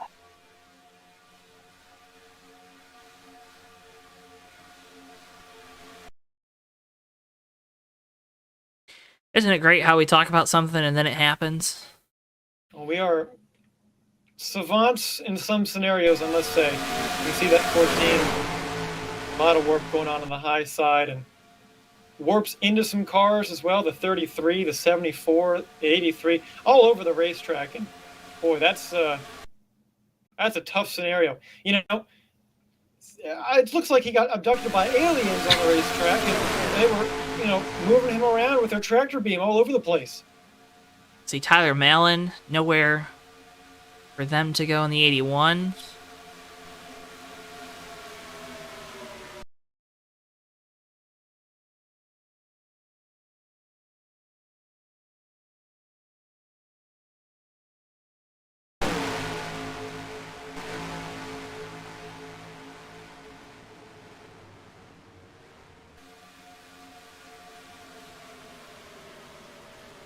I believe pit road should be open this time. See if we have any takers here. Most of our top 10 is going to be staying out. I think at this point, I would not be surprised if they're committed to this. They've done a good job so far staying out in front of the field. Of course, the question is that fuel number. Will they make it to the end? These cautions certainly help them. I've had 3 of them really where they can have that opportunity to save now. So if they were just 2 to 3 laps short, after the first one, at this point, you would think they got to be pretty good to go. in a report from our number 2 JTN Ford of Ricky Collette that was scary. And he laughed. He laughed on the radio. Bristol and I do not know what that means.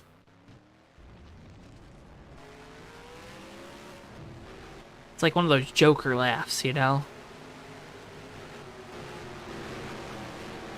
You know, there's some thrill junkies out there. They like to get scared. They like that rush of adrenaline.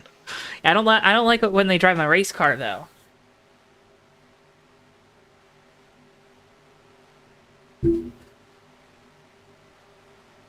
Hey, Tommy, you want to try to sell some merch? Sure thing, Joe. Let's give it a rip. What do you say? The JTN merchandise store, folks. We got shirts on there and hoodies, too. You're going to love it. They got great designs for a great price. Not only that, Joe, but they're great products as well. Mugs, stickers, hoodies, shirts, they're all there. And they could be yours. You got the JTN logo tees. You got the Joseph Weaver tees. You got the Tommy. You got the Davey Hazard shoe card. You got a lot of options for you on there, and it's good. You got to check it out. There's a link in the description, I think, right? Yes, sir, to that JTN merch store. That's where you got to go. Big time, good deals over there. Comfortable shirts. Comfortable shirts. Can't forget, brand new, we now have some tumblers for all your cool drinks you want to keep cool, and all your hot drinks you want to keep hot, and a nice pint glass for all your adult beverages. Oh, you're just drinking some ginger ale, watching a hockey game, you know? It's a multi-use product. It's a nice glass, got the nice JTN logo on there. Rep the brand wherever you are, whatever you're doing. You got something for every occasion. Most iconic logo in sim racing broadcasting, I'd have to say. My opinion. It's definitely up there. It's definitely one of them, right? It's top 2 and it ain't number 2. But folks, if you ever so kind and you want to do that, go that extra mile to help support us on JTN, you head on over to that JTN merch store. You buy yourself some merch. We offer new products all the time on there, like Tommy and Weaver were talking about. Of course, hoodies, t-shirts, coffee mugs, stickers, you name it. We got a way to help support us here on JTN. Again, you can go check that out in the JTN merch store. Got actually a couple driver shirts. I believe there's Randall Coleman, who's currently leading. Got a Randall Coleman shirt up there. Maybe we'll work on a William Page shirt. I know he's a fan favorite, of course. I'm trying to think who else is in this race that has a shirt. I believe you got a Sean Whitehill shirt, don't you? Oh, we got that JTN merch store shirt, which is a replica of the Sean Whitehill JTN car from last season in the USORL. Sean was a little weird. We were kind of working on the licensing with him. You know, we came to a conclusion, but we couldn't use his we couldn't get that NIL deal completely done with him. So we came to a compromise on that shirt. You know, you can't hate the player. You gotta hate the game. Everybody's out here trying to get paid these days. No, I agree. It's a business. It's a business. Hey, he still drives our race car over here, right? I mean, we still love Sean Whitehill. Great driver, great guy. Great painter. Give him a follow on Twitter. I believe that's @SpiderTrey. I believe you would be correct. So Randall Coleman, William Page gonna roll off row 1 here for the restart.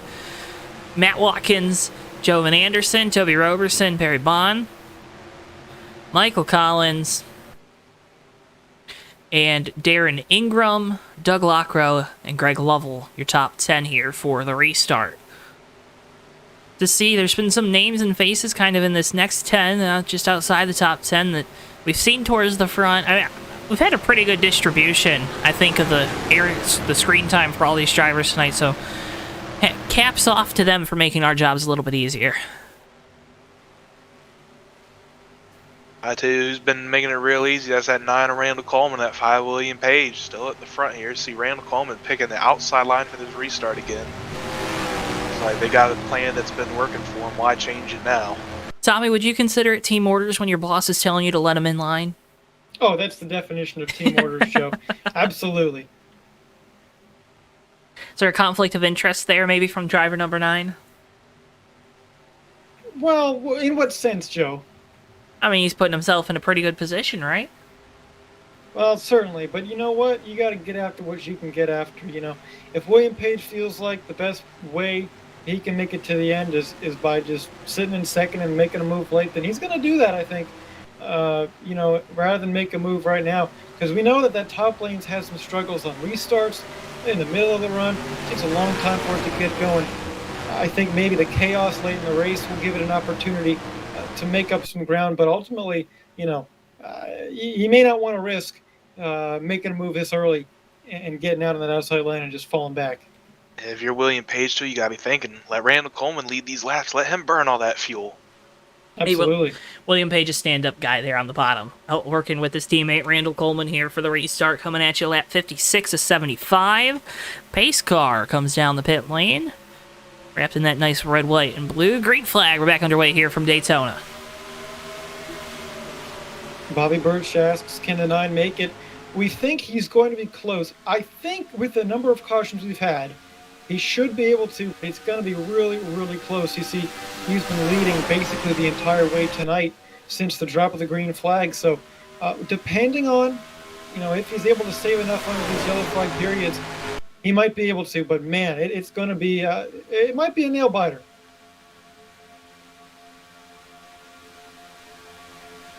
Front top 4 now clear. Single file. Battle on for 5th. Jovan Anderson on the outside of Collins in the 06. Collins now looking to break free. Darren Ingram there, third in line, trying to get someone to go. Michael Collins, boy, that was almost scary. Anderson going down to the bottom. He's going to leave him alone. Shuffling going around up there. They decided to make a trade there in lines. Boy, I'll tell you what. The way the bottom line is able to restart and kind of hold together well. There's contact. Darren Ingram around. Philbrick around. This is the big one, folks. Oh, no. Jim Black spinning, collecting. Into the air. Oh, no. Rolling down the backstretch, flipping. End over end, the 10-car Craig Meyer. Oh, what a brutal hit. We had vehicles everywhere. Horrendous accident. We just finished the Winter Olympics, but I think we just got a new contender for big air there. That was incredible. Craig Meyer and Ricky Collette fused together in an amalgamation that sent them to the sky.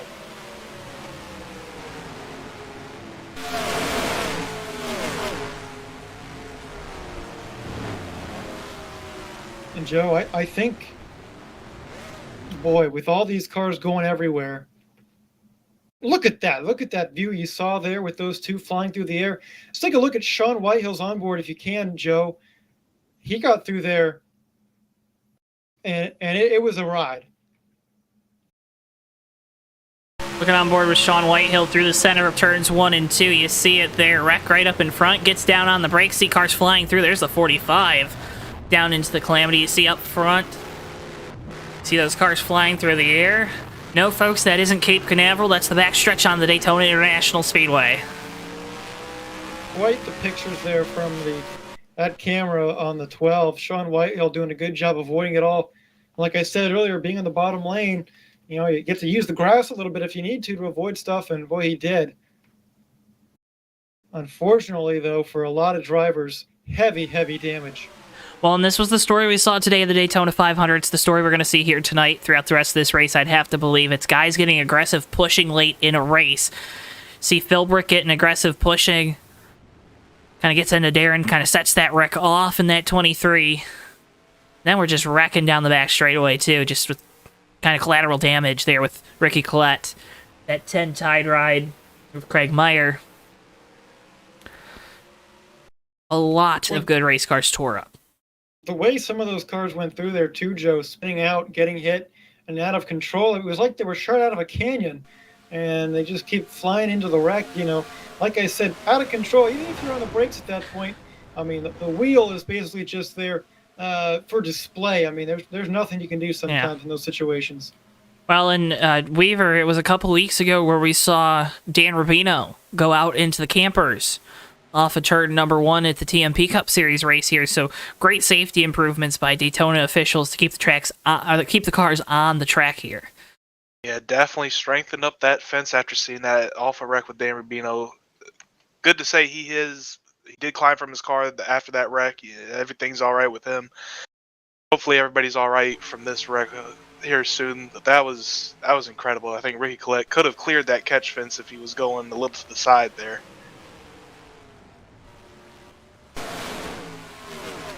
A terrific Look at that crash on air. lap number, I think that was lap number 57 or 58. So closing in on the end of this race, as Bobby Birch said, it is go time for these drivers, and boy, that's a result of go time. Yeah, I was going to say they proved it there. One more look at it.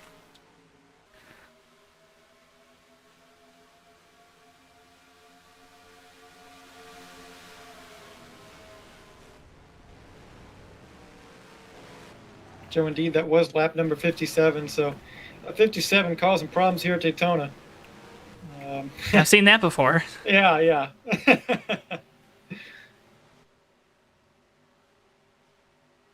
Not as bad of a crash as last season. What Huang is referring to there is the it's the reason I wasn't allowed back in this race. Do you remember that, Tommy? Were you there? I don't remember if you were there. No, I don't think I was there for that. We had a big crash coming to the line because it was pushing. We were 3 wide for about 3 laps at the end of the race. And just some bad bumps later, I think I kind of pushed Ricky through the wreck, and he won it. And of course, our very own Davey Hazard finished second. Was none too pleased.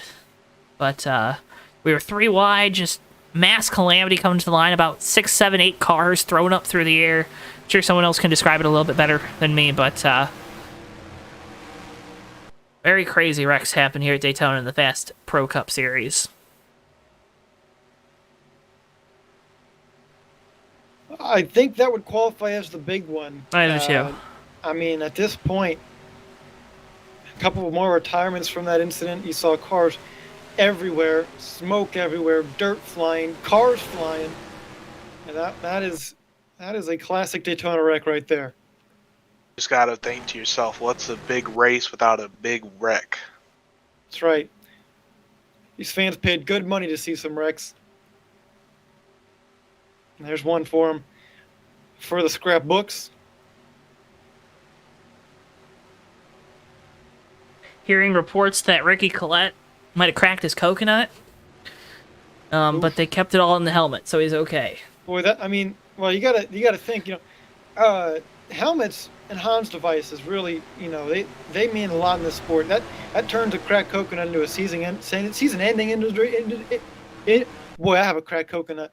That turns a cracked coconut from a season-ending injury into day-to-day. I think Ricky Collette he's going to be okay. And it's just a testament to the safety advances they've made here in these stock cars. Talking about the driver, then number 2, Ricky Collette, I think that might just be more of a visual injury than anything.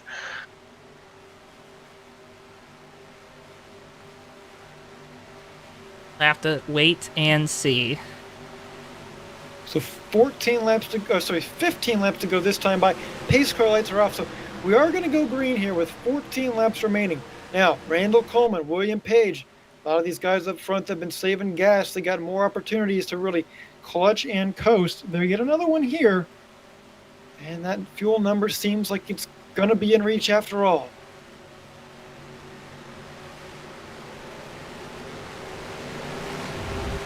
Remember, folks, this race can end under caution. That's something to consider as we get down to the end of it. Been some long yellows here tonight with track cleanup crews. They're working with 10-year-old equipment, of course. Fast Racing's 10th year, so kind of working through some issues with that. But Randall Coleman going to lead us back to green with William Page, Matt Watkins, Toby Roberson, and Jovan Anderson, your top 5. Got to say, quite the surprise so far, Joe, after that big incident. Only 2 cars at this point have retired from that incident. Right. Testament to next gen. That's right. That's the 66 of Seth Cole and the 86 of Jim Black. So only 2 cars out of an incident that large. Yeah, I mean, boy, surprising, I must say. Well, we'll have to just wait and see. Oh, there's Ryan. You said the magic words.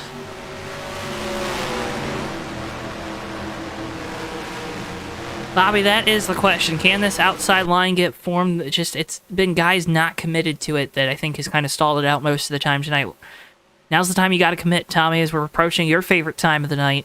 Moment, in a couple laps here, but Randall Coleman hoping that outside line kind of just stays and continues to stall out here on the restart as he's going to lead him back to green on the outside. That black and orange Hooters Chevrolet, William Page on the bottom in the number 5. Pace car is off. Down into the Geico restart zone we go, and green flag, we're back underway here. 14 laps to go from Daytona.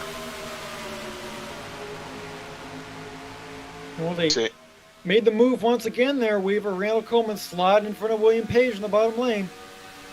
We see a couple people on the high line bailing out to the bottom line. It seems like after these restarts, it takes a good 3-4 laps for that high side to really get form and get moving up through the field.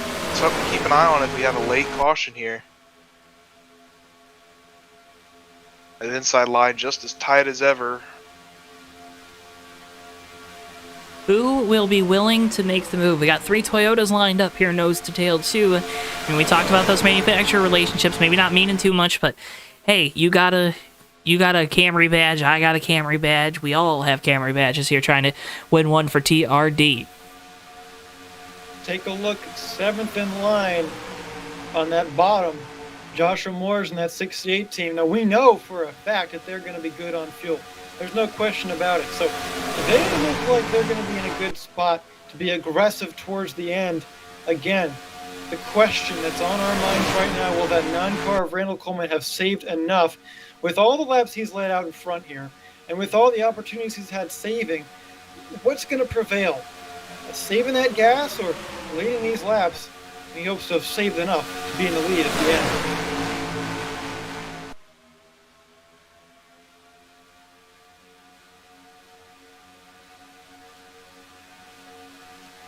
Healthy push there from the 06 to the 64.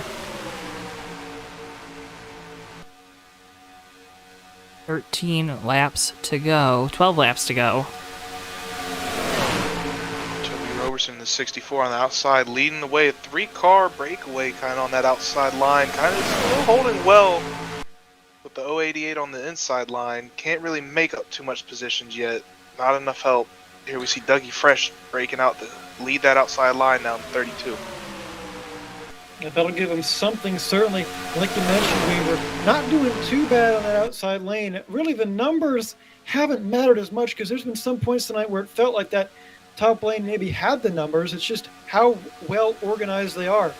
You can have an advantage if you're really, stacked up on top of one in each other and running well, consistent, smooth lanes and keeping it all together. Even if you don't have the numbers. That being said, though, maybe slipping just a little bit here. Just 10.5 laps to go here from Daytona, season opener for the FAST Renegade Cup Series. Randall Coleman has dominated this race, led the majority of the laps, if not all of them, behind the wheel of that number 9 Hooters Chevrolet. Got William Page right now on his back bumper, giving him a healthy push down there into turns 3 and 4. They're clear, along with the top 5 of the double wide action, as Lovell looks to the outside, peaks a little bit, like you talked about, guys. Joshua Moyers, as we're coming to 10 to go here, he's up into 6th. Well, that's right. With 10 to go, that's going to be your TWB 10 to go. Folks, on behalf of TWB, I'd like to bring you a message from GardenLightStruck.com. Hey, folks, from porches to patios and more. For all of your outdoor lighting needs, go check out GardenLightStruck.com. They've got a wide selection of garden and outdoor lights for your porches, your patios, not just for making your outdoor spaces look nice, but also for, special occasions, holidays, and the like. So go check them out. Great products at great prices. GardenLightStruck.com on the web. That's your TWB 10 to go. 9 to go this time at the line. Weaver, now are you starting to set your move up for the end of the race? I'm definitely starting to think about it. It might be just still a little too early. You're going to want to wait till at least the last 5 laps to really pull off something, or you're going to give the person too much time to make a rebuttal on you. I think that outside lane is coming a little bit, guys, here on the straightaways at least. They may not have the advantage in the corner, but the way they're working together down this back straightaway and kind of off the turn 4 even, you can see them even with Lovell there in the 088. They're making up a little bit of ground here. Just a couple car lengths behind our leaders at this point. Slowly but surely creeping up there. Seeing the inside line a little further back, kind of getting a little disjointed, separating from each other a little bit. That's not helping them at all. 8 laps to go now. As you lose those cars further on back, you lose the energy, you lose the momentum. We're seeing that outside line now starting to splinter a little bit. Guys not being able to hold that line like they were just a lap ago. You see the momentum coming down the back straightaway. William Page starting to peek to the outside of teammate Randall Coleman there in the lead. Big crash. Oh, problems. Big wreck. Oh, no. More calamity. Cars flying again. It's Michael Collins. Pogoing on Oh, the no. rear end. Tumbling violently down the back straightaway into turn 3. Big one has struck again. Back up front, though. We're racing back to the line. Randall Coleman crosses it first ahead of William Page.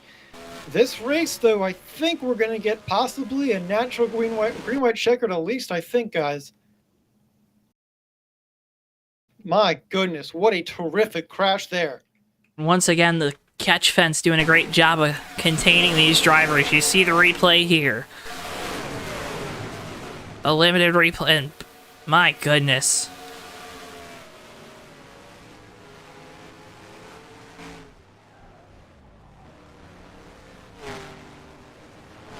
Wow, and I think, Joe, we went on board with them earlier. It might be worth going for another look because I think the 12 of Sean Whitehill went underneath an automobile. See another replay of the wreck here. We'll get that shot in a second.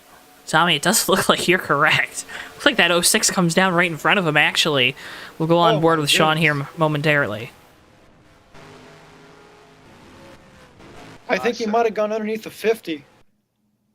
With that last wreck, I said Ricky Collette won the height jump. I think he just lost that title. That was some incredible height. Michael Collins. I don't know how many times I've seen a wreck like that at Daytona where cars fly in the air like that. But that's 2 in one night, and that is sensational.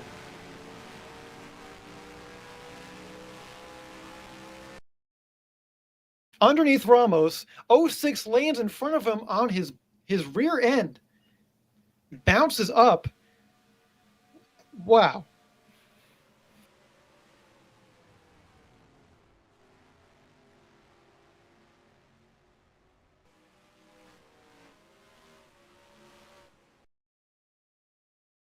We've seen some incredible wrecks tonight at Daytona. I don't think we're going to forget some of these incidents. A violent, violent ride for that Caterpillar car. Michael Collins, you know, what a hit. I hope he's okay. The car has seen better days, I'm sure, but boy, as long as that driver's doing all right, that's what we're thinking about right now. Golly, that going on board with the 06 makes me dizzy. A lot of tumbling going on there. Not the Summer Olympics yet with gymnastics. We're almost there, you know, 2 more years, but boy, not quite. 3 cars getting air. Practice. Wow. Mikey Murata involved.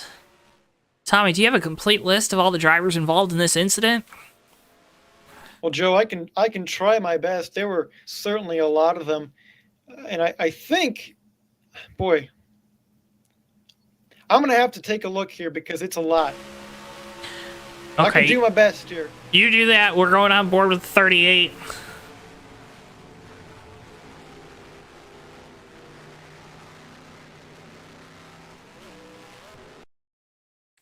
This is where you folks, you grab your onboard cameras.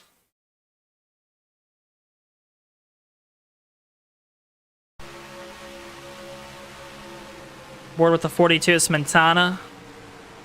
You know, Joe, we've seen 2 accidents now where these cars have just went up in the air like that. It can't be a coincidence. What do you think could be causing this as our in-house engineer?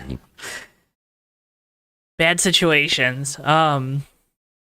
Underbody of these cars are flat, right? That's a big issue because you are you're starting to create an airfoil with the shape of the cars. And the airfoil, of course, is the shape of your wings on an aircraft to help produce lift to get, the airplane off the ground. So you have that issue going. You're also getting forces kind of hitting at weird angles. Of course, the back ends of these cars being raised up like they do kind of create some different pressures underneath the car. The big thing is, Weaver, though, with the way that these speeds are here tonight, with the runs we're getting, the big spoilers, it's just the air is so turbulent right now, especially when you got guys at all these different rates of speed. The air is shifting out in front of you as everyone's weaving and avoiding these wrecks as we go on board with Tyler Mallon. It's just it's a recipe for disaster, and that's why we see a lot of these big blowovers, especially here in NR at these super speedways, because there's so much going on all at once. Joe, involved in the accident, drivers that had a bit of contact with other cars, the 40, the 50, the 60, the 06, the 64, the 70, the 94. Looks like we got the 8 involved a little bit, the 38 it looks like as well, the 42, the 81 of Malin, he got by, the 61, the 56 got through. Unfortunately, the 55 of Michael Murata in there as well, though. And I think that's about it. So, the 74 as well. So, basically, I think about 10 cars roughly, I think.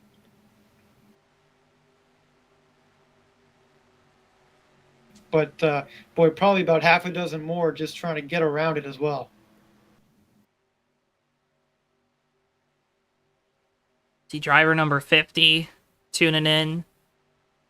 Got the radio report. Long no.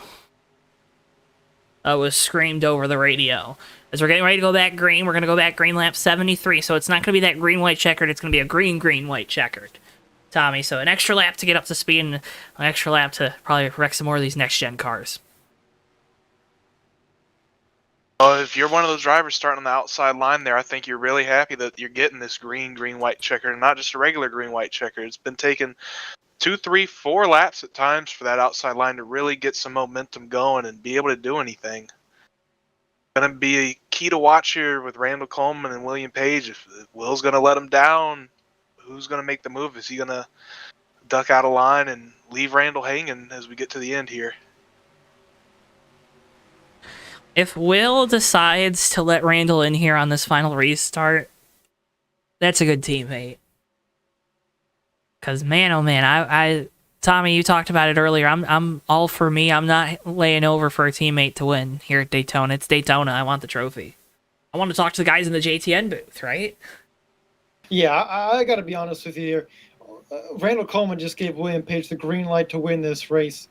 If I'm that 5 car, I just got blessed up. I mean, I don't know, man. I mean, that's the thing. Teammates are one thing, but when you're trying to win a race at Daytona, when it comes down to the end, teammates, it depends on the situation, of course, but sometimes those ties can be severed just for the final lap or so. Getting ready to go back green. Randall Coleman has led this race for pretty much its entirety to date. William Page going to line up there on the inside. Matt Watkins, Jovan Anderson, Greg Lovell, Joshua Moyers, Doug Lockrow, Matthew Stern, William Page, and Jacob Smentana. Your top 10 here for the restart with 3 laps to go when we get to the line. Green flag, we're back underway here. Drag race down into turn 1. Not for long, though. There goes Coleman to the bottom. Let him in. Not a great start. But we'll play it like this. 3 laps to go. Randall Coleman out in front. Fuel, no way it's an issue now. I think they're going to be good to the end. Matthew Stern. Oh, no. Loose there. I was going to say Matthew Stern. I meant the 15 of Matthew Watkins. Excuse me. You see Greg Lovell right there. Remaining Lovell out there on the outside lane trying to make something work with Dougie Fresh behind him. Down into 3 and 4. Coleman still with the lead on the bottom. Still has about 2 car lengths back to the outside. Lovell getting a push from Lockrow. L&L show there on the outside. Not enough momentum, though, going. Look who's coming to the front, though. There's Darren Ingram, Tyler Mallon, and Sean Whitehill. Next 3 on the bottom. Well, that's incredible. Ingram there, close to those last two accidents in turns number 2 and into 3. Managed to get away scot-free. He's trying to make his way up to the front. Oh, Hasn't big been wreck. there. We've got Roberson problems, around. though. This is going to be the race. Randall Coleman out in front of the bottom lane. Roberson around off of turn number 2. Page Well, looking to the Page. outside of Coleman. William Page, he's there. He's got the push. More momentum. More cars on the outside line. Can William Page get back to the line first? Big bump there to the back of the 9. Doug Lockrow going around further on back. Another crash down into turns 3 and 4. It's going to be a drag race coming to the line. Off of turn number 4. Coleman on the bottom. Page on the outside. Matt Watkins giving the 9 a shove. Lovell giving the 5 a shove. Down into the tri-oval we go. To the line. Give it to Coleman. Oh, Randall Coleman's going to win it. Oh, man, but just barely, Joe. Saw Greg Lavelle behind William Page there, giving him all the shove he can, but no help behind. Randall Coleman with a little more help behind him on that inside line there, got him just enough to edge out the victory coming to the line.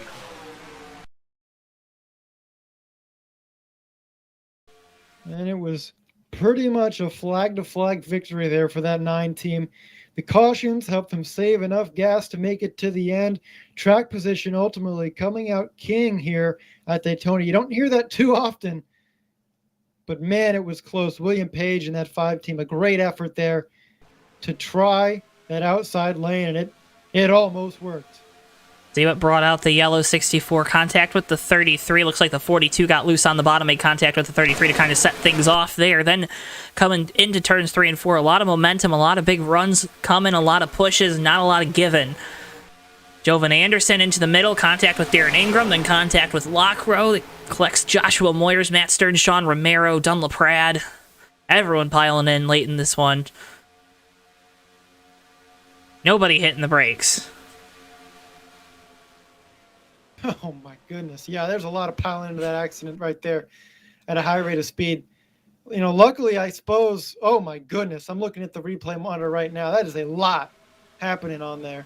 See, Turn that's number 4, but hey, here he comes across the line. Randall Coleman's going to take the checkered flag and win at Daytona. It's official now, and that number 9 Hooters Camaro team can celebrate.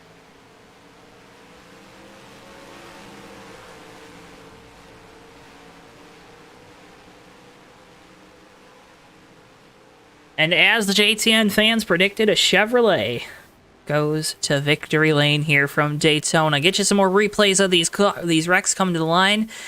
We'll also be talking with our top 3 finishers of tonight's race. Stay tuned. There's more coverage coming here on JTN as we take you through this wreck one more time. You see, it's calamity. Everyone full speed trying to gain extra positions here, Weaver. I mean, it's...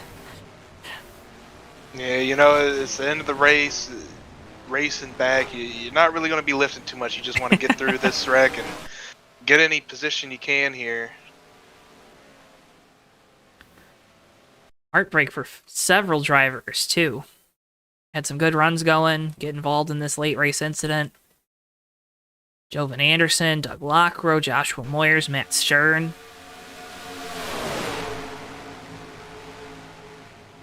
Joe, I voted for Dodge. I don't think a Dodge even finished this race. Did Fredericks not finish? Well, I know he was involved in an accident, although, hey, how about that? 10th position. So there's something at least, but man, how about Randall Coleman out in front? Had to hope that bottom lane was going to ultimately prevail. But man, it did. Just barely, but it did.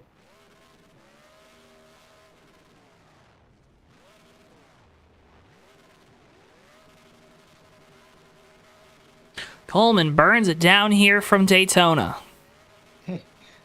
See a little two-step there from Ryan Luss giving his congratulations to Randall.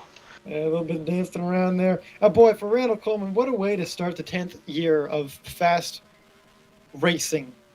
With the victory at Renegade Cup Series action at Daytona, pulling her into victory lane. We'll be talking to him in just a bit here, and I'm sure he's going to be a pretty happy camper.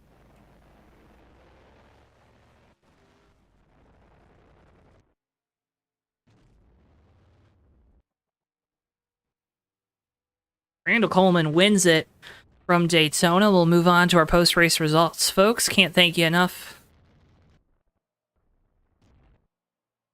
for tuning in here tonight to JTN, if this is where you have to leave us.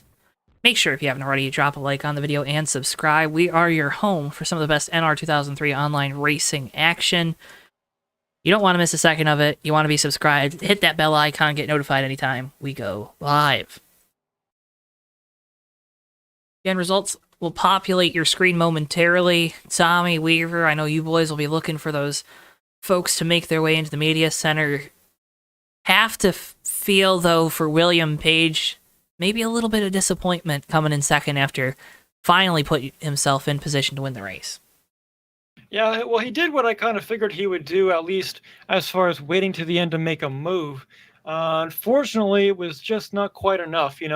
On the last lap, it's hard to know when to make that move, especially when you've got the question of, not having the green-white checkered scenario. So if you do get a caution, you just got to go. So, it was probably just a little bit earlier than he wanted to, but boy, he almost made it work. Big credit to Greg Lovell behind him, making that push, and almost got that thing up in victory lane. But a second place is a good way to start the season in points anyway. But I'll tell you what, nobody wants to finish second, not at Daytona anyway.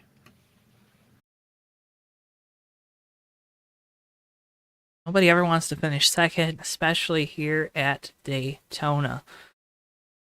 Randall Coleman leads 72 of the 75 laps here tonight. Again, a dominant performance flag to flag for driver number 9.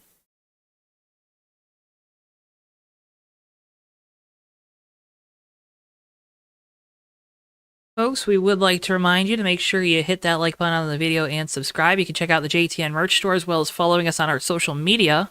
Stay up to date with all things JTN. It does so much to help support us. All that extra support allows us to do fun things like giveaways, prizes, and also, have you folks checking out some of the best sim racing on the web. It makes all these drivers feel really, really good, too, when you're tuning in. So, can't thank you enough once again for taking some time out of your busy Sunday night, picking us here on JTN.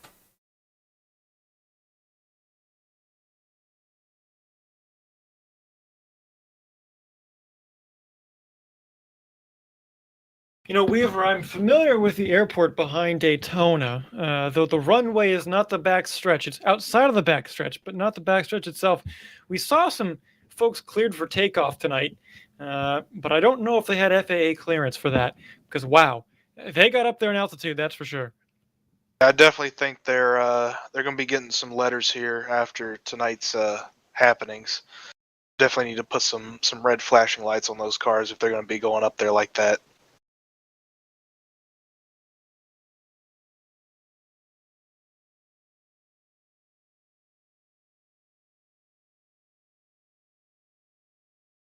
Well, as the race concludes, we've got one driver in the media center. That's William Page. Matt Watkins also, Randall Coleman. We got all three, so... Tommy, take your pick. I think we're going to start with... I think today we're going to switch it up a little bit. I want to talk to Randall Coleman. I know he's down there in victory lane. It's a big moment for him. Here he is in the 10th year of fast racing competition. The winner at Daytona, Randall Coleman. Randall, congratulations tonight. Boy, it was close at the end, but you eked it out. How do you feel? Amazing. 10 years, start off the first points race in the next gen car, and come out here and get the win. That's it's hard to beat that, Ultimately, you had a really strong race. You led almost the whole thing flag to flag, which is impressive at a super speedway. You don't see that these days, really. But you had a great teammate behind you in William Page. At the end, however, when he made that move out to the outside, it got pretty close. Were you nervous coming to the line a little bit? Did you know you won? Honestly, I knew it was close, but until we crossed the line, no. I can't blame him on that, like when that yellow came out and we were both racing back, two teammates. I honestly had a third teammate. Matt was right behind us. And I don't blame him for making the move at all, and either way, one way or the other, Rev Car was going to win. So The questions that we were talking about in the booth, concerning fuel. You know, it was going to be close, and we thought you guys were going to be maybe 2 or 3 laps short. Were you nervous about that towards the end? You got a lot of cautions to help. If you didn't have those cautions, do you think you would have made it? You were leading a lot of laps. I would not have made it.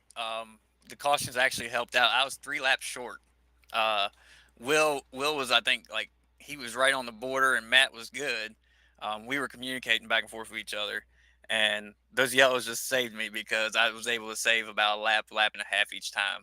And then finally, I wound up being like 2 laps to the good. So I knew on that last restart that we were gonna have enough fuel to make it. So I wasn't really worried, but if we would have went green, I would have been very, very worried.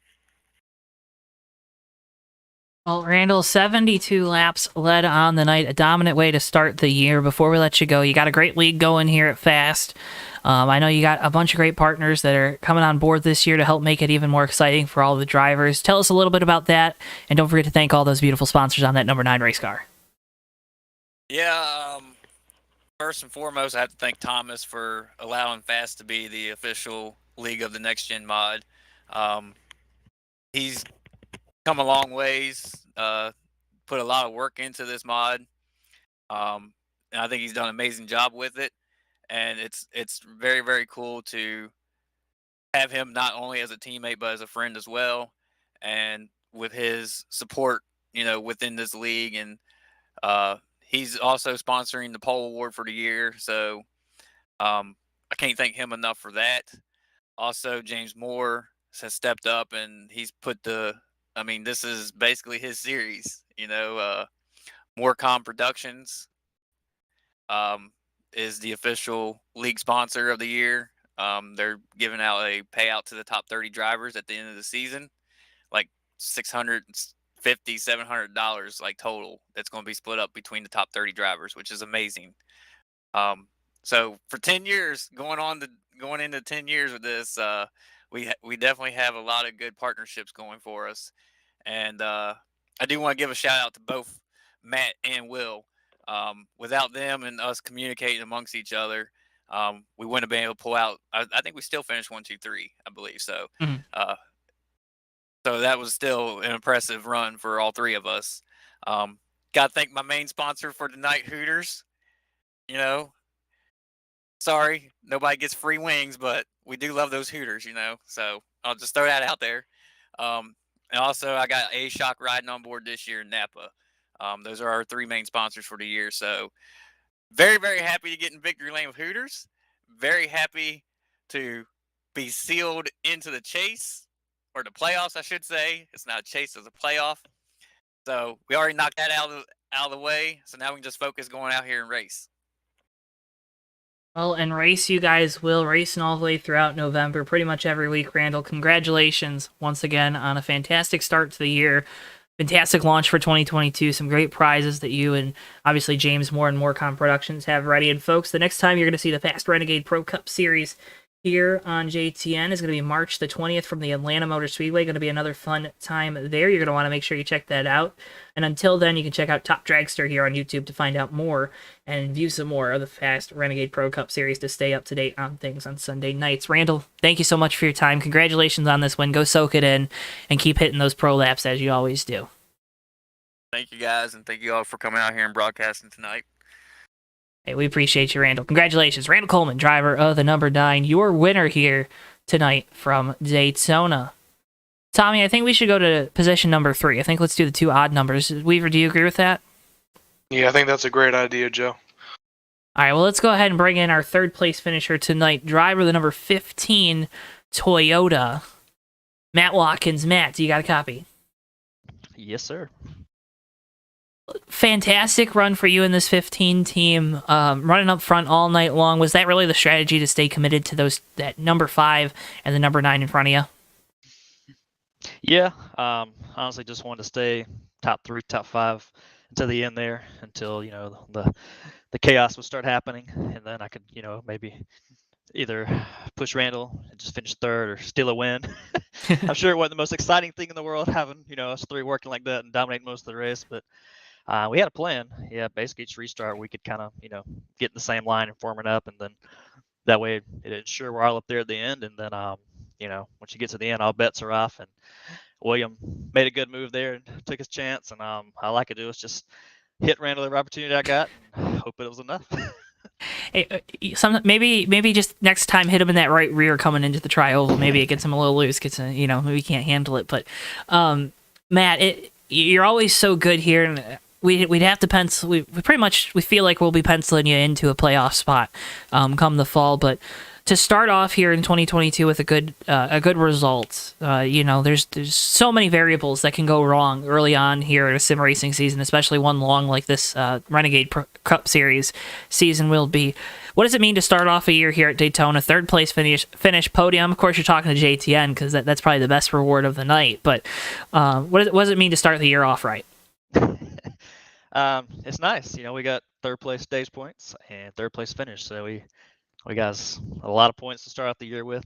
Last year we started a bit of a hole and had to kind of dig out and then get to the playoffs and go through all that. So it's nice this year to start on a really positive note. And I feel good about this season. The mod's great. The league's great. You guys do a really good job broadcasting here. So definitely this looks like it's going to be a really good season here. It's going to be a great season. We can't wait to be along for the ride with all the guys here at FAST and you, Matt. You're going to put on some fantastic shows, we know. But before we let you go, the floor is yours. Anyone you want to shout out? Thanks, sponsors.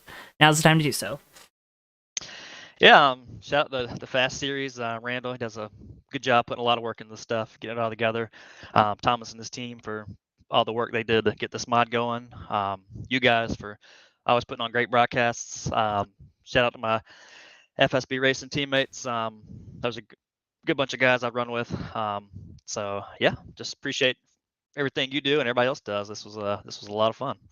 And Matt, we can't thank you enough for taking the time after this one to talk with us. Congratulations once again on the third place run here tonight from Daytona. Appreciate it. Thank you. Matt Watkins, driver of the number 15 Toyota, your third place finisher from Daytona. Well, now this brings in the guy that used to work on some Toyotas, now driving a Chevrolet, driver of the number 5 ColemanCars.com Chevrolet, Mr. William Page. William, can I call you Bill? Sure. All right, for this Bill. one time only. Will, a fantastic run for you tonight, but I'm going to ask the hard-hitting questions here. How tough was it to stay committed to your teammate there with the moves you had late in the race, letting him get into line, especially knowing that we were going to have that short run to the end? God, I mean, that's always the thing. You got to balance. It's like staying committed to your teammate or not. And usually by the end of the race, I mean, the gloves come off. And I mean, that's been seen a few times in the last few hours with the real thing and tonight. So, I mean, at the end of the day, you got to make your own moves for yourself at some point. You can't just stay in line. And I mean, I gave my best with that. But I mean, in the end, it's still the finish that you saw. So, can't be too disappointed. A good way to start the season, honestly. Well, a great way to start the season. A second place run here from Daytona. What more? Was there anything maybe you think you could have done different throughout the race to get around Randall? Was it just really, obviously the teamwork got you to this finish, a great finish, but what did you need to happen different to maybe be the guy part to victory lane? Definitely the wrecks there. I saw there was a wreck in my rear view on the last turn through 3 and 4 there. If I had a little more help on the high line, probably would have been able to pull it off. But since there wasn't as much momentum or help on the top line there, it was more of just battling out elbows to elbow the best we could. The end result shows, but you know what? Like I said, can't be disappointed with it. Hey, if you're disappointed with the second place finish, I don't know what to tell you, because sim racing, especially here on these super speedways, is so tough. But Will, congratulations once again. You're always a treat to talk with. But before we let you go, you got a lot of fans in chat throughout the night. You got a lot of folks to thank. The floor is yours. You know the drill. Yeah. First off, what am I doing back here? I don't even know how I pulled this off. Why am I even here? Anyways, big shout out to all my fans, people that support me doing this, whatnot, through iRacing, NR, whatever it may be. Luciano, Jeg, John, Ray, Garrett, whole bunch of other people that just are all over the place. Y'all here, everyone, FAST, USRL, just a whole ton of people. So many names to list. But yeah, just everyone in general. Yeah. Will, once again, congratulations. Make sure you give Bristol a head pat on the way out. I know that's probably why he actually wanted to come up here.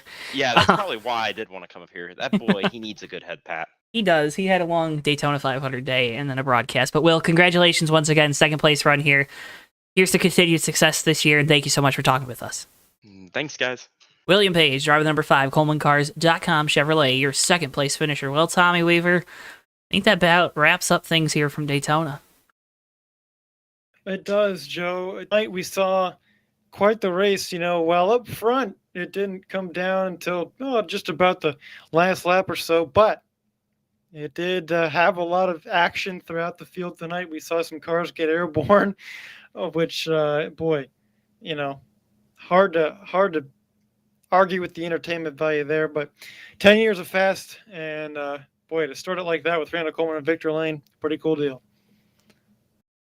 Yeah, saw some great racing tonight. Saw some good teamwork there at the end, and a winner that I'm sure everybody at home can be happy about. Randall Coleman getting the win. Like you said, starting this 10th year of fast, going to be a long season ahead of him. Going to be interesting to see who comes out on top of the rest of the races and who can get that championship at the end of the season.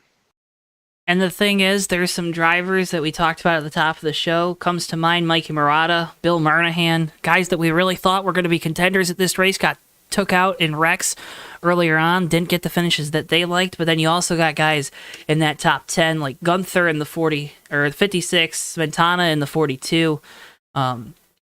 Stories all over the field here tonight that we got to cover. It was a great race, folks.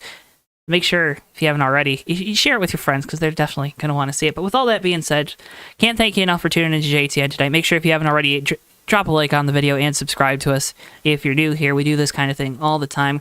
Bunch of great racing coming up with you this week for the TMP Cup Series tomorrow night from Auto Club, Hobo Racing from Daytona on Tuesday, Thursday night Bomb Squad Racing from Auto Club. So we're going across the country, coast to coast here on JTN this week. It's going to be a fun time. Can't thank all of our league partners, especially the folks here at FAST, for bringing us out tonight. It was a fantastic start to the year. We can't wait to continue to follow it throughout said year. Our next broadcast for the FAST Renegade Cup Series, again, is March the 20th from the Atlanta Motor Speedway. You're not going to want to miss that one, so make sure you're subscribed with notifications turned on. You check us out on Twitter and Facebook at JoeTowNetwork and keep up to date with all things JTN. With all that being said, though, for Bristol, our producer, for Tommy Bordeaux, for Joseph Weaver, I've been Joe Twansky. Thank you so much for tuning in, and we'll see you guys next time live right here on JTN. So long for now, folks. Yeah, and they're going to be 3 wide coming to the checkered. Never mind, they're gonna be. Oh, an Africa! Who did that? Turn 4 into the tri-oval. Whitehill is through the grass. It's gonna be Noah Joyce winning his first career race in the Red Bull Cup Series. All right, and they're wrecking behind them. We got cars flying everywhere. Cars upside down, but it doesn't matter. Noah Joyce has done it. He's won at Daytona in the 3 car. Musa. Musa's gonna. Oh, he's gonna use that apron. He's gonna use the apron. They're gonna be side by side, coming off the corner. Boy, back to the inside. It's gonna be a drag race to the line. So Musa gets it.